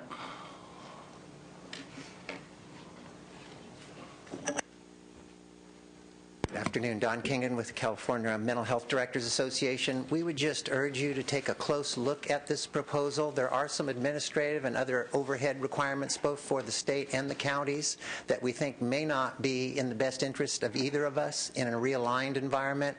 Also want to say that there is a federal requirement for performance improvement projects. This performance improvement project, though, is additionally imposed as a legislative cost savings and doesn't necessarily meet the federal requirements. Counties are very interested in meeting those requirements. We just think this may be an additional burden to both of us in a realigned environment. Thank you. Thank you for your comments. Nice sport coat. Mr. Seelix. Rusty Seelix, California Council of Community Mental Health Agencies. We share the concerns that expressed by the county mental health directors. Our staff that's been participating in this generally does not agree with the department that this is resulting in cost savings. In general, we find that it's an administrative burden. We think that as you're looking at administrative costs, we think there's better ways of achieving accountability, focusing more on the results of care than by really boggling us down in more bureaucracy. And we're not sure this is the right way to do this. Senator Emerson. A question of the Department of Finance. Would the $12 million in savings still be available if the governor's language was not accepted? We believe the language that you could still achieve some savings. The additional recommendations we had proposed were clarifying or providing additional flexibility, but to simply extend the date doesn't change what we've been doing, what the counties have been doing. Thank you. Okay. Mr. Allenberry, I must admit a certain amount of, and not ambivalence, I'm a little concerned. I think some of the comments were right on in terms of realigning, so I'm trying to understand just what Finance just said. Is we can get the savings. Is this consistent with the overall plan by the administration and the department for realignment? Do you need this? Am I missing something? Well, we'll continue to review it. I mean, this is an open dialogue amongst and between the various levels of government. Okay. Well, for those purposes, it would be my motion to leave it open then at this point, if we can continue to have that discussion. All right. So that's different from what the staff recommendation was, and hopefully I won't be punished for that. All right. We'll now move to state hospitals. This is section C. I'm not going to repeat that comment, Senator Emerson. Still in Department of Mental Health and state hospitals. These begin on page 29, and we'll start with the proposed budget year adjustments to long-term care on 29 and 30. And we're going to start with DMH and then go to LAO. Thank you, Mr. Chair. The first adjustment that we're discussing is the workforce cap reduction. This is an adjustment required of departments to reduce their workforce by an additional 5%. And the Department of Mental Health Hospital Program had a target of about $55 million, or an additional 5.5% of its personnel costs. So what we've done is increased our salary savings for this entire amount, and we will continue to monitor our costs in the current year and the budget year to achieve these savings. The second primary reduction of about $20 million, $19 million general fund, primarily as a result of the negotiated agreements relative to employee compensation, furloughs, PLP program, and retirement rates. Maybe as you move to your microphone, any comments from the person responsible for these programs? Good afternoon. Cindy Radavsky, Deputy Director over the state hospitals. I believe Mr. Bajorn has covered the issues under workforce cap and control section 3.91. I can elaborate at this time on the third issue, which is the Vacaville Psychiatric Program. And our request for budget year is $7.5 million for a 64-bed expansion within the Vacaville Psychiatric Program. This is an expansion under the current Coleman Court order, and that program has been accelerated by almost a year in time. Hence the request. Thank you. LAO. Sean Martin with the Legislative Analyst's Office. Based on our initial review, we don't have any major issues to raise at this time. However, we just received some information that we'd requested from the department yesterday, specifically regarding the Vacaville. We're looking into that more. If we identify issues, we will report to the committee staff and make you aware of them that way. Okay, we appreciate it. So, public comment on this particular item. Seeing no one come forward, the motion is to approve the recommendation, so I'd make that motion. Senator Emerson, any comment or question? Yeah, I do have a comment. I think the costs at the state hospital are increasing at such an alarming rate. I think the administration needs to come up with a proposal that it's more we have more sustainable in this area. So I would vote no on this proposal at this time. Or if you want to keep that open, so, I would not punish you. The motion will reflect that the vote's 2-1, but I would agree with, obviously, Senator Emerson's comments, and I'm sure you do as well, but we'd like to hear more of that, which is probably a good segue to the next item. And this is just an oversight issue and informational. It's an update on hospital security at state hospitals. Okay, if I can, I have a handout for the members, please. And that to finance, Sean. Okay, thank you. So just recently, in review of the changes in assaults and the increase that we've had with higher risk for injury and assaultiveness from patient to patient and or patient on staff, we've been working with the labor unions and with our employees, in particular at Napa State Hospital, to identify comments from them, issues from them, recommendations from them, and we've had numerous meetings with the various union organizations, labor organizations, and with our employees. We sent out a assessment team made up of some of our headquarters staff, staff from all of the hospitals, and some of the labor organization members to go out and conduct an infrastructure and environmental assessment at all of the hospitals. We paid a little more attention to Napa and Metropolitan because they are the old-style type hospital campuses, whereas when you look at Atascadero and Coalinga, they are self-contained within one building. And Patton, while it is an old-style campus, it has CDCR, the Department of Corrections, statutorily are required to provide perimeter security, so we work with them. That security assessment is currently in the vetting process, and we're hoping to share that with the labor organizations in February. So what I handed out to you is what we have with the Napa State Hospital leadership in conjunction with the employees and the labor organizations, what we have done to date at the hospital. We've been able to accomplish certain things like taking care of our tree trimming, taking care of our street lights, and installing some additional wall pack light fixtures, identification and elimination of areas where patients can hide from staff, which puts everybody at risk. We've identified and completed some construction and installation on some temporary observation kiosks inside what we call the S unit, and that's where our vocational services occur. And what's our inner T circle, as you go down the end of the hospital, there is like a cul-de-sac, and that's our T units, and that's actually where one of our most significant incidents has happened recently. We are working with the employees on revising numerous security policies. These policies are not always public because there's a reason it's security, and we like to keep it confidential for everybody's safety.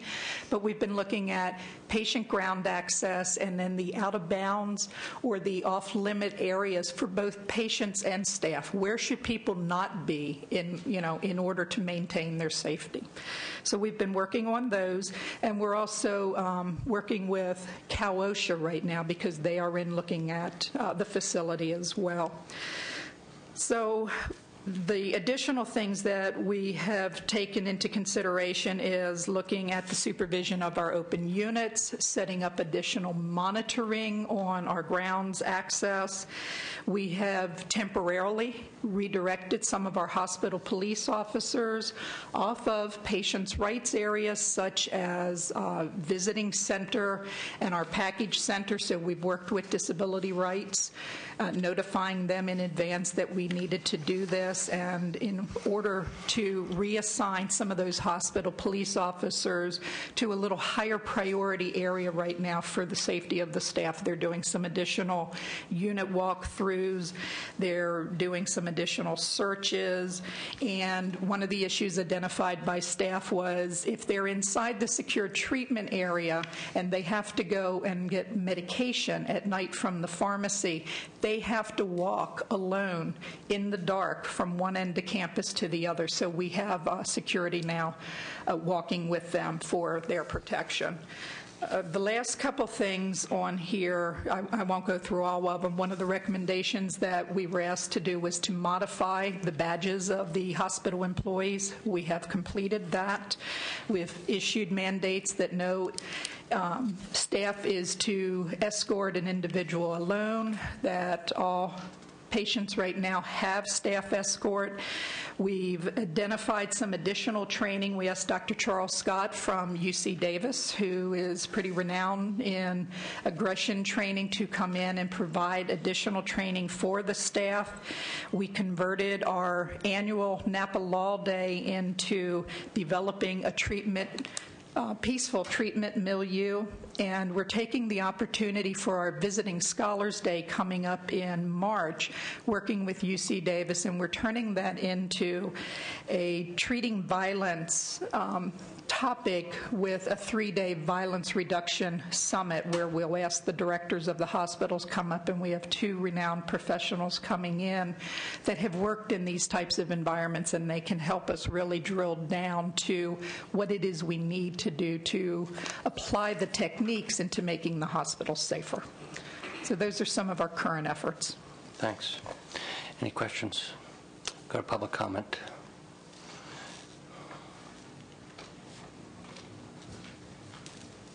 Good afternoon, Mr. Chair, members of the committee. My name's Ken Murch. I'm here representing the California Association of Psychiatric Technicians. We provide nursing services in the state hospitals, prisons, and developmental centers. Napa State Hospital is represented by our members, and this is the area where one of our members was murdered, Donna Gross. So many of these proposals that's been brought to you today is try to make that a better and safer environment. I'd like to give you just a few points here. You know, Napa State Hospital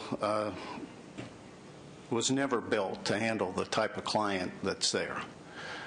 Although the department has done a very good job of retrofitting it to keep elopements and escapes down, there's need for updated improvements as they have proposed. We support the fence alarm system, the personal alarm system, and the monitoring through the video monitoring. The population in mental health 10 years ago was about 20% forensic, and the rest was civilly committed. Presently, it's over 90%.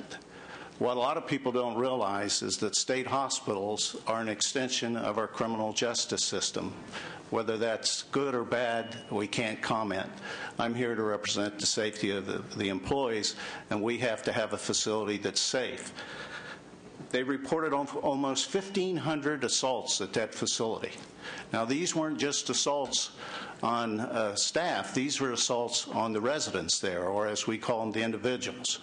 So a lot of these security measures that the department is trying to implement is also to protect the large percentage of the mentally ill that are not any problems. We have these folks are coming in from prisons. There's a prison mentality, and it's changed a lot. It's not what it used to be. So in order to address that issue, it has to be a more secure setting. As we've said many times, you can't have good treatment unless you have safety. So we really support the department on these proposals. With regard to what the pass-out that has just been handed to you, the department has done a good job of trying to act immediately to correct some immediate problems to improve the safety of the clients and the staff, but it's temporary. they've robbed from Peter to pay Paul. So if you're going to have a continuity of these type of programs, we're going to have to take a look at the staffing levels there so that we'll have continuity of staffing, which will mean continuity of safety.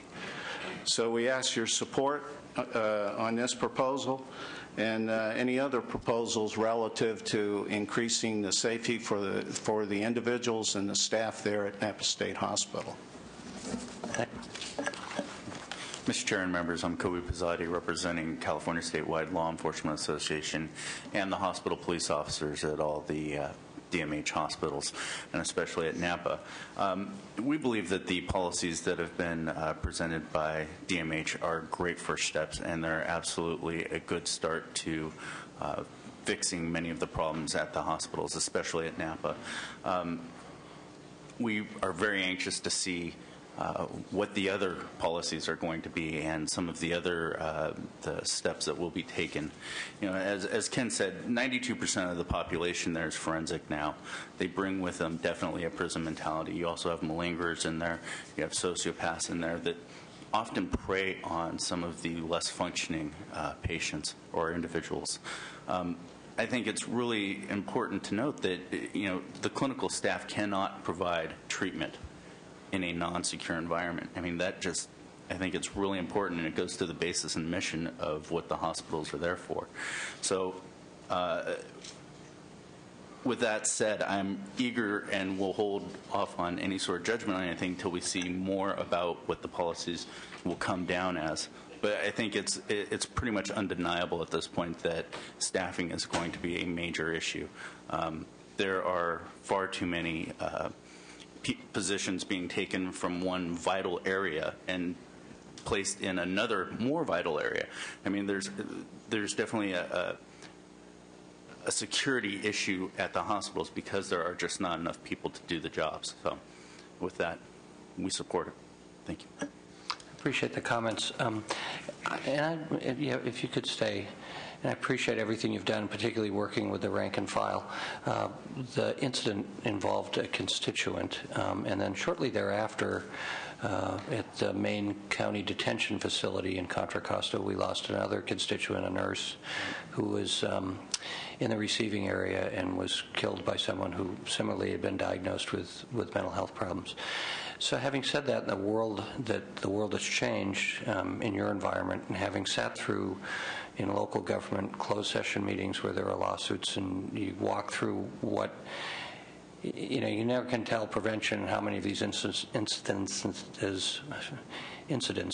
were prevented by good policy. Is there a sort of, forgive my ignorance, but an enhanced safety plan you have in your report? Is there sort of a best practices that you go through prospectively rather than reacting to these kind of conditions? Yes, sir. We do several things. We have a security protocol. When we put the fence in place at both Napa and Metropolitan, we had outside folks come in and help us set up a security plan, what to look for, how to identify our policies with a new environment.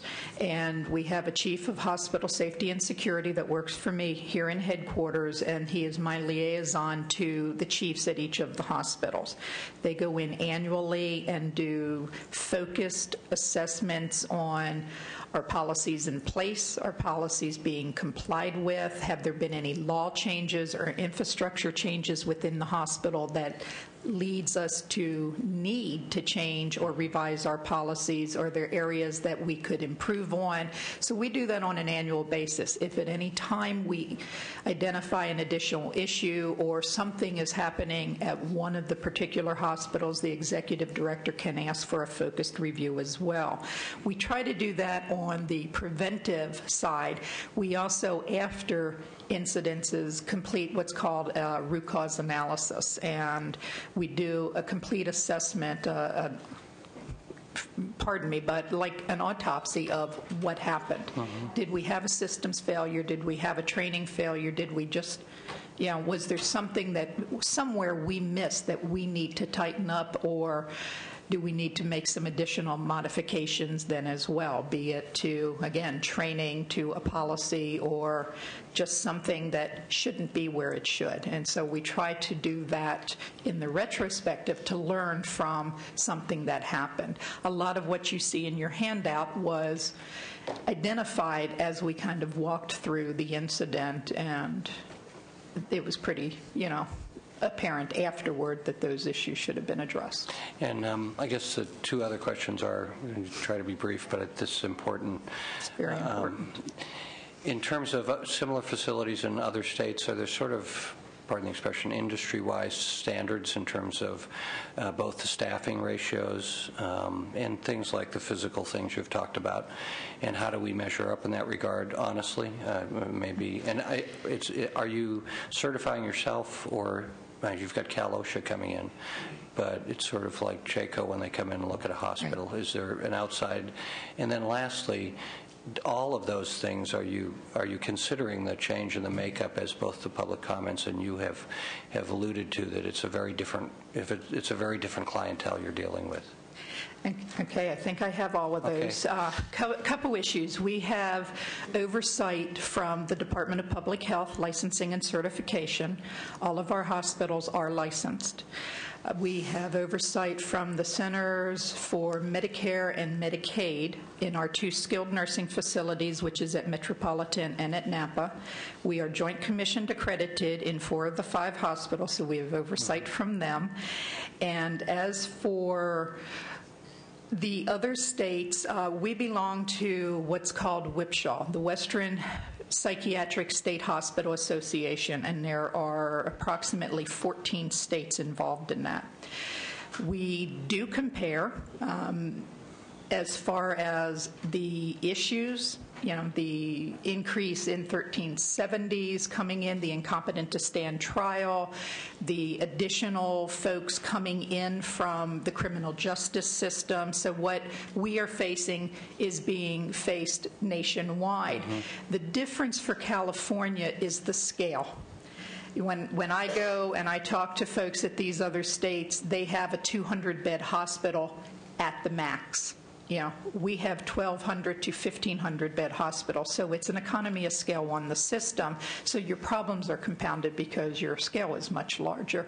But we're in some of the same issues. There aren't necessarily standards out there, but we're learning from each other and from incidences, and we talk probably 5 or 6 times a day. We'll get emails within the organization. How do you handle? Have you found a door that can address this issue? What are you doing as far as suicide prevention efforts? And so we're communicating with the states around us. And do you have anything that equivalent when we look at root causes in hospitals and in industrial facilities? We look at near misses. Do you have something similar to that? Yes. Joint Commission requires that, and our United States Department of Justice consent judgment also requires that, so we go through several efforts. So have those increased as you look at things that cause you pause and concern in terms of your staffing ratio or your capital outlays? Are there more of them? There are significant issues that need to be, continue to be analyzed and vetted so that we can have those discussions as the population continues to change. Any other questions from Senator Alquist? Thank you. So what is the biggest thing you need to change of all the issues you're dealing with and the changes in the population over the years? What is the biggest thing you need to change and you want to change? I think the prevalent themes that we're continuing to hear from staff and that we've been looking at are related to the patients that are in. Do we have patients in the right places? And we need to look at the systems and what the laws, how people get into us versus the Department of Corrections. Those are some issues. And are the laws that are coming in keeping up with the patient types that we have? There are a lot of things occurring out there, but sometimes we stop to think, we don't stop to think about a state hospital and a licensed program versus a correctional institution. So what might need to change? Well, again, there are a lot of things that we're looking at, Senator Alquist. Just looking like for one big thing, COVID. Well, let me give you an idea. I had the good fortune to spend the last Friday afternoon at Napa listening to the employees describe what was in fact going on in the institution. And it became clear to me as the afternoon progressed that we do have a serious problem with predators. And those are predators that are not necessarily impacting our employees, but they clearly are having an impact on a vulnerable population. And it's an area that we need to talk to CDCR about as to whether we can deal with predators, or in fact, if we do have predators, whether they should maybe go back to a more controlled environment. And that's the one thing that struck me over the 3 hours that I spent listening to what was going on, and it's significant. Thank you. Yeah, there is a couple ideas that are being brought forward and some legislation being authored, I believe, by Senator Evans. She's going to be, Senator Evans and Assemblymember Allen, they're going to be addressing, I think, potentially medication issues on the ability to mandate medication, possibly assessing whether or not certain patients belong at a minimum security facility like Metro or a more maximum type facility like Patton or Atascadero. So I think those issues will be addressed in the legislation. I think, one of the things that we heard about and discussed and brought forward, I wasn't really going to bring it up now, but it was something that you talked about on best practices, and is providing an ability for the administration to separate some of the more predatory patients inside each individual unit, or I should say hospital. If you have the ability to separate some of the malingers and some of the predatory style patients from the less functioning patients, then you may be able to allow a more viable treatment setting for the less functioning patients while providing still a good, secure treatment setting for the others who are a little more difficult. Thank you. Ken, do you have something to add? Senator, I just want this list here lists 14 categories of forensic inmates that have to come into the state hospital. And within these categories, you have some, mild commitments. They're not going to hurt anyone. They have committed crime. But then you have this high level. One of the problems that we think we need to have a better assessment program as these inmates come into mental health. And we think we're on the verge of doing that now. For example, you have a 1370. It takes the department has to go to court in order to medicate that individual. And during that period of time that they're waiting to get an order from the court to do involuntary medication, that person has brought that prison mentality into those units, and if it's an assaultive mentality, it wreaks havoc. So we do have 3 or 4 bills that Senator Evans is looking at. She hasn't introduced them yet. I think it's SB 60. But those are the little adjustments in the penal code and the welfare institution code that we need. Now, where we have changed now is that 10 years ago, the Department of Corrections was not suited to do any kind of mental, very little. And with the Coleman decisions and the court orders come in and the receivership over the last 2 to 3 years, there is a place for those violent, predatory people to go if they can't adjust to the mental health hospital. They can go back to the prisons and get treatment, and then if deemed necessary, they could come back to the mental health hospitals. So these are the scenarios that we have to address now. We can't operate these mentally ill hospitals as if, we had a bunch of crazy Uncle Charlies in there anymore. I mean, that's what the county mental health people are doing. Let's face it, 6,000 in there. Out of that 6,000, less than 400 are civilly committed. And most of those civilly committed are at Napa State Hospital and Metropolitan State Hospital. So your Department of Mental Health, like I said, there's 14 categories. You can't mix all these 14 categories together in the same facility, in the same unit, in the same program. It's unfair to the staff, and it's unfair to the individuals that are committed to these state hospitals. Well, we appreciate all of your comments, and this is worthy of a much longer discussion. Perhaps we'll have that with our colleagues, with Senator Evans and also Senator Hancock in the Public Safety Committee in sub 5 now. But we appreciate all your efforts, and it's just, again, welcome back, Mr. Allenberry. The world has changed since you've been It's a thrill to be here. Yeah. That will take us back to our discussion items. Number 3, capital outlay for state hospitals. And the department want to make some comments about this? Okay, just briefly. We have 2 requests in. One is for $2.2 million to complete working drawings and preliminary plans for fire alarm system within Napa State Hospital. The alarm system is very old, very antiquated, and there are occasions in which it does not work. The second request is for $2 million for preliminary plans and working drawings for both Metropolitan and Napa State Hospital. There is a new federal law requiring fire sprinklers within a skilled nursing facility, and as I mentioned previously, those 2 hospitals have skilled nursing facilities. We are required under federal law to become compliant by 2013. So that's essentially what our request is for. LAL, you have some questions about this? Yes, thank you. Sean Martin with the Legislative Analyst's Office.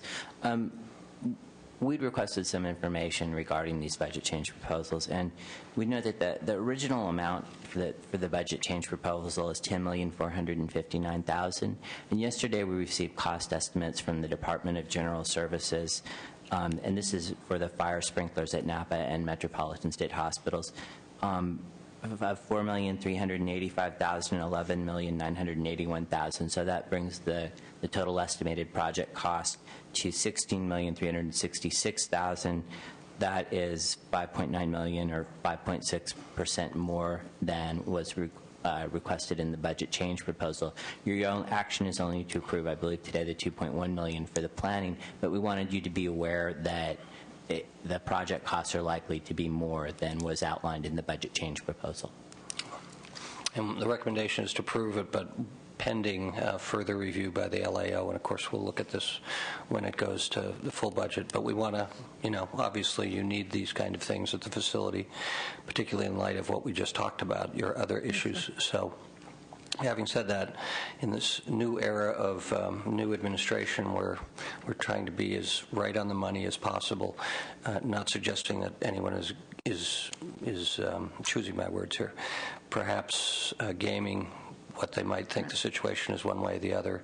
We just want it to be as accurate as possible right at the beginning. And this is a small amount, I know, in the big scheme of things, but I think this is what we're going to be going through for a number of years to come. So the more honesty and directness, the better. And not to suggest that there isn't. Now, our estimates from DGS, we should have brought them in a little bit earlier, and we realize there is a difference there, but we will make sure that we're working closer with them further in advance. Okay. Any comments or questions? Any public comment on this item? Seeing no one, then the motion is to approve the recommendations with the caveat that it's pending further analysis by the Legislative Analyst's Office. Is there any dissent? Nope, that's unanimous. It'll take us to the next item in the Department of Mental Health, sex offender evaluations. Okay, essentially, we were asked to provide a brief summary of the proposal, and as I read through the document, which always has incredible detail in it, there was a comment about there was insufficient detail on how the volume was anticipated. So let me just briefly share with you how that volume was anticipated. For the sex offender commitment program, we essentially, our caseload is predicated on the corrections caseload because they identify the folks that come to us for referral. We use 5 years of our referral history. Right now, we are budgeted for 575 referrals a month. For 5 out of the last 6 months from July 2010, we have been anywhere from 321, 210, 366, 131, 263, and 1 month we were lucky and we were only 24 referrals over that 575. So as you can see, we're getting an incredible amount of referrals over what was previously predicted. The request that we have in is for $6.7 million to address some of that increase in the referrals. As identified, our referrals technically are 57% up, or 325 referrals per month. The increased referrals are based on law changes that the Department of Corrections are indicating is leading them to identify additional folks to refer to us. There are additional stings. There are more inmates being out on parole on 24-hour GPS, and just basically more folks being monitored as high-risk sex offenders and potentially having a parole revocation that brings them in and requires us to reevaluate them. So that's the basis of our request. Senator Anderson, and then Senator Alquist. Can you give me some indication of the cost of the GPS monitoring devices, and also what it costs per individual to monitor? Actually, I cannot, because we do not put the GPS on those folks. That is the Department of Corrections. But we can get those numbers, having sat through on my previous budget assignment. Yeah. And as you remember, Senator Emerson, when we had that joint meeting, or actually it was a meeting of Sub 4, but we had to convene it as the full budget, that presentation by the Washington State Institute for Public Policy. So we should get that as well. And I think therein lies, well, I'll go to Senator Alquist first before. Thank you. While I certainly don't want to see sexually violent predators on the street, given that I worked really hard to create SB 1128, being the author of that, which was controversial at the time, I think we have to look at the fiscal environment that we're in today, and that all budget proposals have to be fully justified. And so I just, for the record, want to say that I agree with the staff recommendation to modify the proposal, and we can revisit the funding level when the department provides us with better details on the number of referrals they are getting, although you just did say that, but there might be some other fine-tuned kinds of things that we do need to understand. Thank you. Thank you. LAO, do you have anything? Yeah, Sean Martin with the Legislative Analyst's Office. We've requested some information regarding this program, and we haven't received it yet, so we're withholding. To deny without prejudice would be our recommendation. As soon as we receive the information, we're able to do further analysis. Of course, we'll be in touch with your staff. Okay, we appreciate that, Sean. Just to note that the request is a 60% increase, and I think I want to put this in the context of consistent with the comments of both of my colleagues, and having sat through, we also had a public meeting, a joint meeting with the Public Safety Committee and the Fiscal Committee last year, where we listened to the advisory board on sex offenders, and just trying to get, and this isn't, not to I'm choosing my words here. Everything, you have to choose your words around this subject matter. But we want to make the public as safe as possible. And you're responding to the situation we're in, but I think it's worthy of a further discussion. So we're trying to do a little bit of the wisdom of Solomon here, and the motion is to increase spending by $2.8 million in lieu of the DMH request for $6.7 million. The $2.8 million provides for a 25% increase, or rather than 60% increase. But with that, we're going to continue to work with the LAO and with you and the Department of Corrections, and I hear my colleagues want to be involved with this, and I know Senator Hancock, as chair of both Public Safety Policy Committee and the Fiscal Committee for Corrections, something that she will want to look at as well. So I hear no dissent on that, so it's 3-0. Thank you. Thank you for your time. Thank you. And that will take us back to the Department of Public Health. Appreciate it. I'm sorry, was there any public comment on that last item? No. Good. I must have known it. Let's see. So we have a variety of programs. This is on the last page of our agenda. And we'll start with the Every Woman Counts EWC program. This is on page 36 and 37 of the agenda.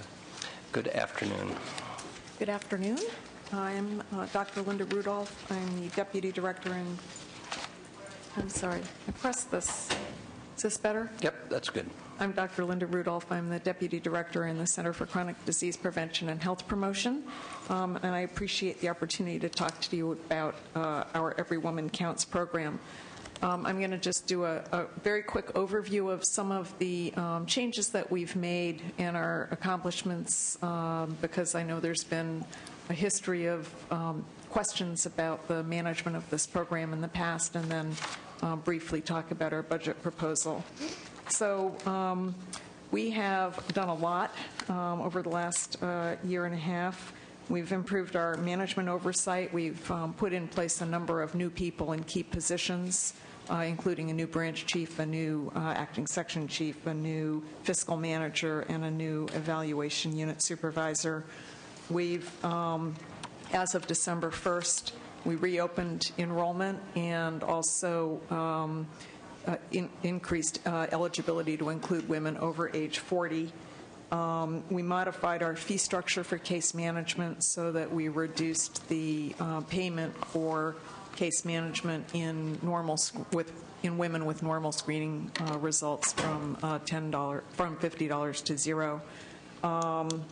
We've started preparing quarterly reports to the legislature on expenditures and caseload, and we're also in the process of preparing a more comprehensive report to the legislature that touches on all of the aspects of the program.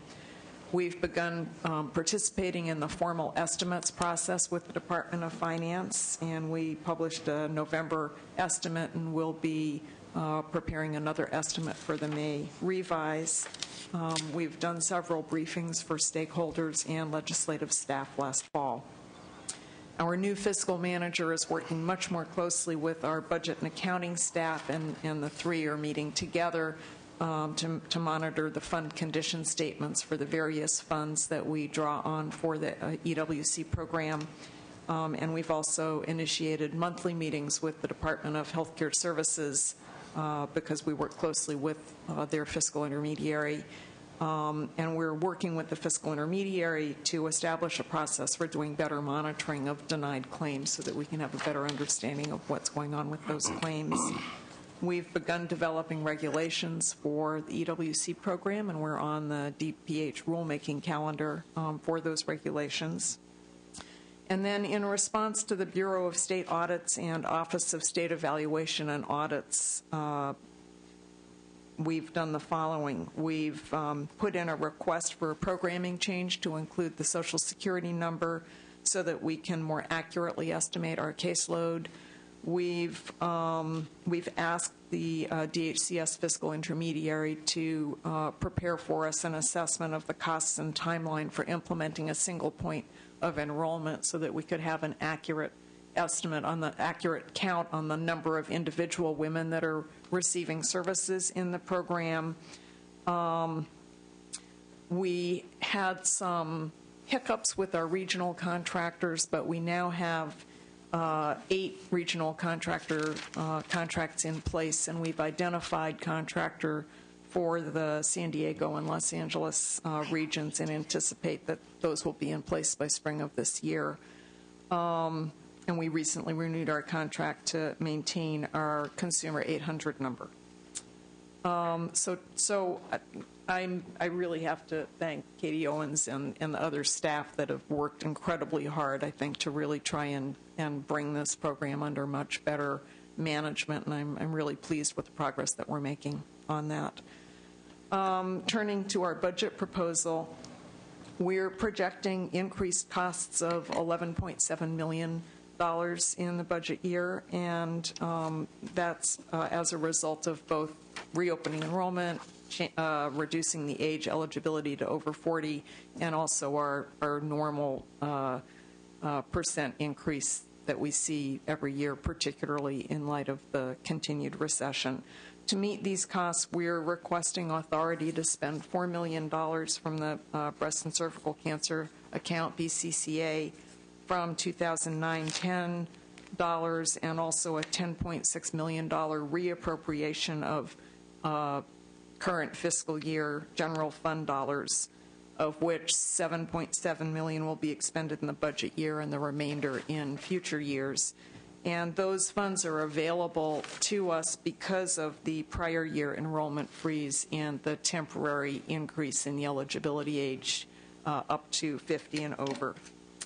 With those appropriations and continued cost savings from our changes in case management fees, we will be able to continue to serve women age 40 and over, maintain our open enrollment, and meet our projected increase in caseload. So I appreciate the opportunity to talk to you and happy to answer any questions. I appreciate all of, and I'm very hopeful that all the corrective actions that you've taken and endeavored actually bear some fruit. I would ask Sean, the LAO, if you've had a chance to look at this, or any of the auditor. While we trust you, we want to make sure that we have a third set of eyes on it. Certainly, we can look at that for you. Okay. And say that the recommendation is to approve the approval, but I think with the caveat that we want to work with the LAO and the auditor to basically verify that the work you've done, because it's a very important program. Obviously, a lot of us support it, but it doesn't work if you're not exercising proper management. So, Senator Elquist. Thank you. And Senator Emerson. Yes, thank you, Chair Tassonier. I really care a lot about this program, and I know the late Senator Oropeza really cared about it also. And when I look at what have been some of the problems, I mean, they're both, program management, operational issues, process for denying claims, estimating cost load. My basic question is, what kind of overall strategic plan or financial plan do you have in place? What do you do? And I'm hearing piecemeal things you're correcting, but I may be speaking to the LAO as well when I do this, but I think this program needs an awful lot of oversight. I mean, we're hearing a few things that are being tweaked, but given the importance of this program, given that the state is broke, I think we need to carefully look at EWC, as the chair said, and although I will be voting today, I'm not really comfortable with this yet, and so I look to LAO to give us some really good information, and then I look to you to have a better handle for the purpose of the program and how you are meeting that purpose through your goals and objectives. I'm not really hearing an organized approach to this yet. Well, I certainly appreciate your concerns, and I understand the nature of the problems that we've had historically. I do think that taken together, the steps that we're taking really do speak to putting in place the kind of fiscal controls that allow us to make sure that we're spending the dollars we have as efficiently as we can. This is a program where we can't control the number of women who need services, and we do have a fixed budget. We hope that particularly going through the estimates process will really help us make sure that we are accurately assessing if there's a discrepancy between the dollars that we have in a fixed budget and the need that there is. I also think this program will look different with the full implementation of health care reform, because at least some proportion of the women that we're currently serving through this program will at some point become eligible for health care reform, and that's another thing I haven't talked about that we're starting to look at that will take a couple of years to Having play worked a huge amount on the federal health care reform at the state level, I do believe it will look different. the point I would like to make, though, is that this fine program becomes vulnerable in this economic climate when all the pieces haven't come together yet. Yeah, I agree. And that's what I'm suggesting to you, as well as asking the LAO to help us frame the whole thing so I have a better comfort level with what you're doing and what you plan to do, and if what you're planning to do will in fact be the goals and objectives that we need so that EWC is in good condition to survive. Okay, and we'd certainly be happy to work with you to make sure that we're really answering the questions that are lingering for you. Thank you. I too have been a supporter of this program, and I have some concerns about the management of the program. Your comment about utilizing Social Security numbers is somewhat troubling to me, because I know Medi-Cal has gone away from that whole issue of using that as an identifying number. I would like to see us get a handle on this whole situation, and I'm not prepared to vote for this today. I'm not going to vote against it. I'm just going to abstain, because I'd certainly like to see some more information on this issue. On the Social Security number issue. Okay. That was one of the recommendations that came out of one of the audits that we had. So we were pursuing that in direct response to one of the audits, but we'd be happy to take a look. I suspect that even the federal government, under their new health care reform, is not going to be using Social Security numbers either. I think there's a way we ought to look at identifying individuals without using that as a marker for that. Okay. Any public comment on this? Seeing no one, with some hesitation, I'm going to move the staff recommendation with, as I said, the caveat that as it goes to full budget committee, if that's the next stop, that we have some comments from the LAO, and if it's appropriate, maybe from the auditor. Because not to be redundant, but I think you clearly heard from 3 supporters of the program that if you really want to support the program, well, clearly we have to take care of the management issues and the fiscal issues. So otherwise, there will be no program. So with that, we'll record that as a 2-0 with Senator Emerson abstaining. Thank you. Thank you very much. Well, the next 2 items are the WIC items. First, supplemental food, which is on page 38 and 39 of the agenda.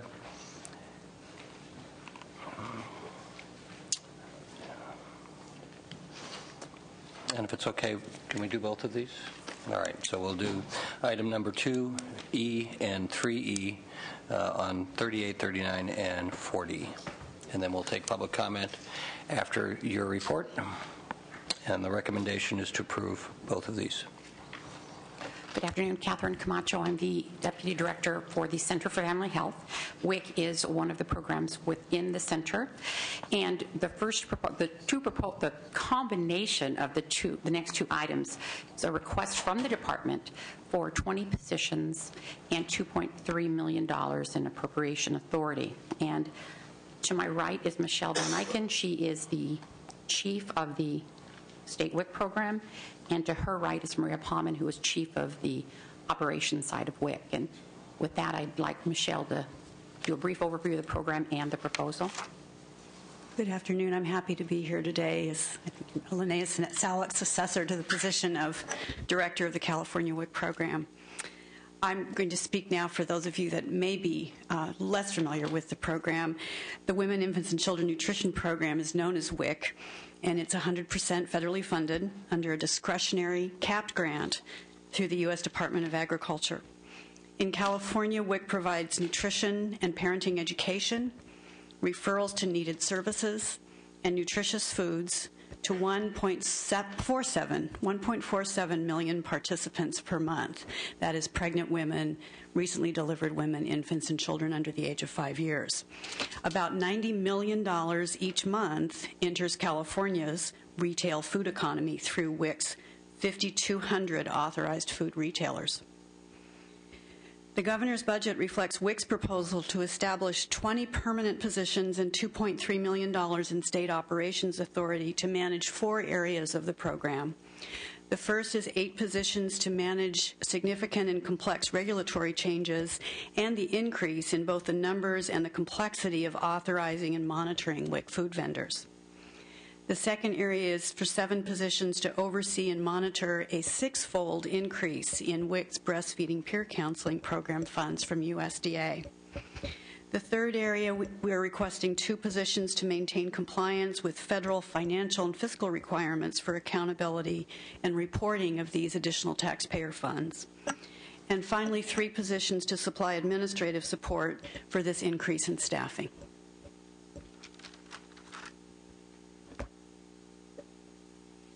Thank you. Any questions? All right. Senator Emerson. I'm concerned about the, as I voiced earlier, my concern about increasing the number of employees. How many employees do you have within your department currently? The WIC division is staffed with 235 employees at the present time. You have 235? Yes. And you need an additional? We're asking for an additional 17 plus 3 for the department's administrative support.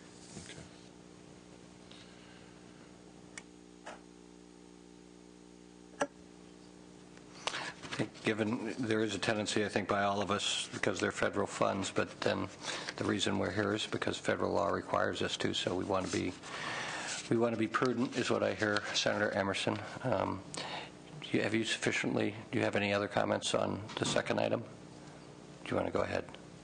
Good afternoon, Mr. Chair. I am Maria Luisa Palman with Finance and Operations for the California WIC program. You may recall in trailer bill language in the last approved Budget Act that we were required to submit our local assistance request for funding in an estimates budget methodology. And so we had submitted that and collaborated with Department of Finance and provided that information to the state legislature. In fiscal year 2011, we are asking for a total of local assistance, $132.8 million, and that is in direct response to the increases in federal grant and analysis of our caseload, as well as analysis of inflation related to food prices. And so the WIC estimate that we had put together is really about the federal funding that we receive for the 2 components, which is WIC food, and that is, we are projecting for 2011-12, $1.2 billion of an infusion of 100% federal funds to the California retail economy through our 5,200 local retailers, grocers. The nutrition and services portion of the estimate is going to principally to our local agency partners. Those are contractors at the local level comprised of government as well as nonprofit organizations that provide the direct WIC services to the WIC participants statewide, and that includes intake eligibility assessment, the determination of the food benefit, as well as very important nutrition services and referrals to health services and other needs. And so that's the local assistance component that was presented to you all for this fiscal year. That's the budget estimates methodology. Thank you. Any questions? Any other comments? Public comment on either of these items or both? I don't see anyone. So the recommendation is to approve it. Move that we approve both of these requests. Is there any dissent? Okay, so the record will show, I'm sorry, let's get, on the first one, you're a no? No. Yes. Okay. All right, so the record will show that it's 3-0 on the first request and 2-1 on the second request. Correct? All right. Thank you. That'll take us to our second to last item, maternal, infant, and early childhood home visiting program. This is on page 41 of the agenda. Good afternoon.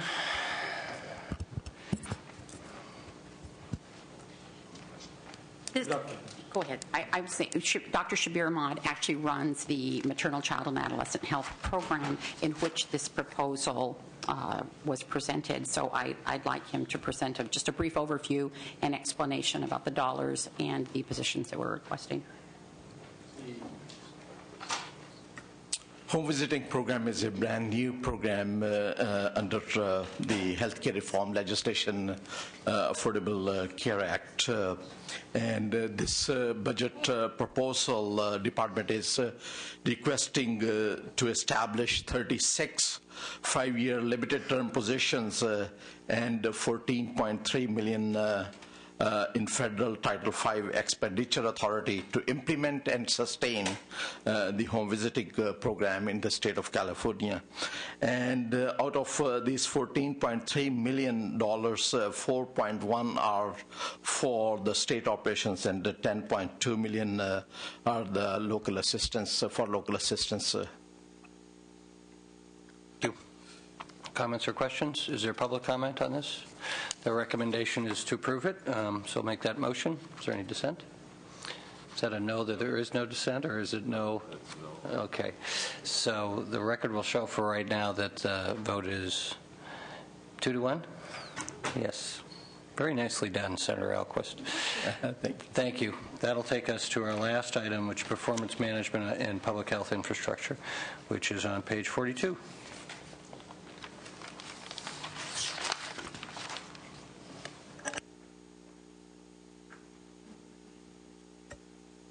Good afternoon, and thank you for this opportunity to speak with you. My name is Dr. Lynette Scott. I'm the Deputy Director for Health Information Strategic Planning at the Department of Public Health. This is a program that has been funded by the CDC with the Affordable Care Act that actually went through a couple changes. So the final, in terms of its name, so the national name now is the National Public Health Improvement Initiative. The purpose of this program is to fund state health departments, state and territories, as well as large cities, to help improve the public health infrastructure and processing. There was two components to this grant. There was a non-competitive piece that we were eligible for $400,000 for, and this is specifically focused around performance improvement and performance management, and creating a network within public health and the national public health system to be able to better do performance management efforts for evaluation of programs and reporting on the success of programs, and being able to report when interventions work or don't work. The second part of the program was a competitive grant, and there were a number of awards. California did receive the maximum amount at $1.66 million, which makes the total grant amount at the $2.1 million request in this proposal. In preparing this proposal, we worked closely with our county partners and CHIAC and CCLHO in terms of considering what kinds of activities to include. And in the competitive piece, we focused on the need to improve our data and our information infrastructure within the public health system in California, recognizing that there were a number of activities coming down the pipeline, including things like healthcare reform, the health information technology, health information exchange efforts, electronic health record adoption, other initiatives such as the Healthy People 2020, Building on Healthy People 2010, and other types of activities that really require us to look at our data and information management in a cohesive fashion between the local and the state public health system. And so that was the request we put forward in our grant application. Part of that was to identify staff, so the proposals for 15 limited term staff for the time period of the grant, to help build our capacity, both in terms of knowledge and understanding within the state and local public health system, as well as to address these different initiatives that are requiring us to look at how we manage data and information in a different way. So it's over the time period of the grant, we would start with the assessment and planning with a project plan for the remaining 4 years of the grant, and then implementing the changes necessary to meet those requirements. And there's no state general fund, no match required for this. Senator Emerson. A question of finance. How does the federal government monitor all these new employees to make certain that the things are happening as they should? Is there some mechanism for that? Brendan Nunes, Department of Finance. I believe most of the grants have a reporting requirement to the Fed, so the state agencies that receive the grants or the units within the department would have to report progress and things like that to the federal government. So that would be one level of oversight that the grants would have. And so all these employees are new employees. They're not existing employees out of the department, so they're hiring new employees, and then at the end of the grant, they're released? Correct. They'd be limited term as well. Okay. Is there any public comment on this item? Congratulations on getting the grant. It's very exciting. As a big supporter of performance-based management and budgets, we look forward to sort of nurturing it through. Thank you.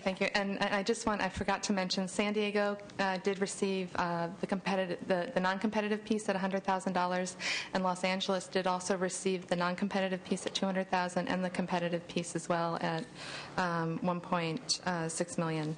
So California did very well overall. And now we want to do a really good job at it, because there are people, I think, a legitimate criticism of performance-based management and budget is getting the outcomes right and having the data where it's usable and it's proportionate to the oversight that it's doing. So thank you very much. Congratulations and good luck. Thank you. All right. The motion is to approve the request. If there's no dissent, that's 3-0. So that brings us to the end of our agenda. Thank you all for those of you who stuck with it through the very end. Also to my colleagues, thank you for your great attendance and engagement. We will have a long public hearing on Thursday right after session. We've got IHSS amongst other things. So, and the last one? All right. So just the record is clear. On the last item, it was Senator Elquist and myself voting yes, and Senator Emerson voting no. All right. Thank you. And once again, we will see you after session on Thursday for a long hearing on social services, including IHSS.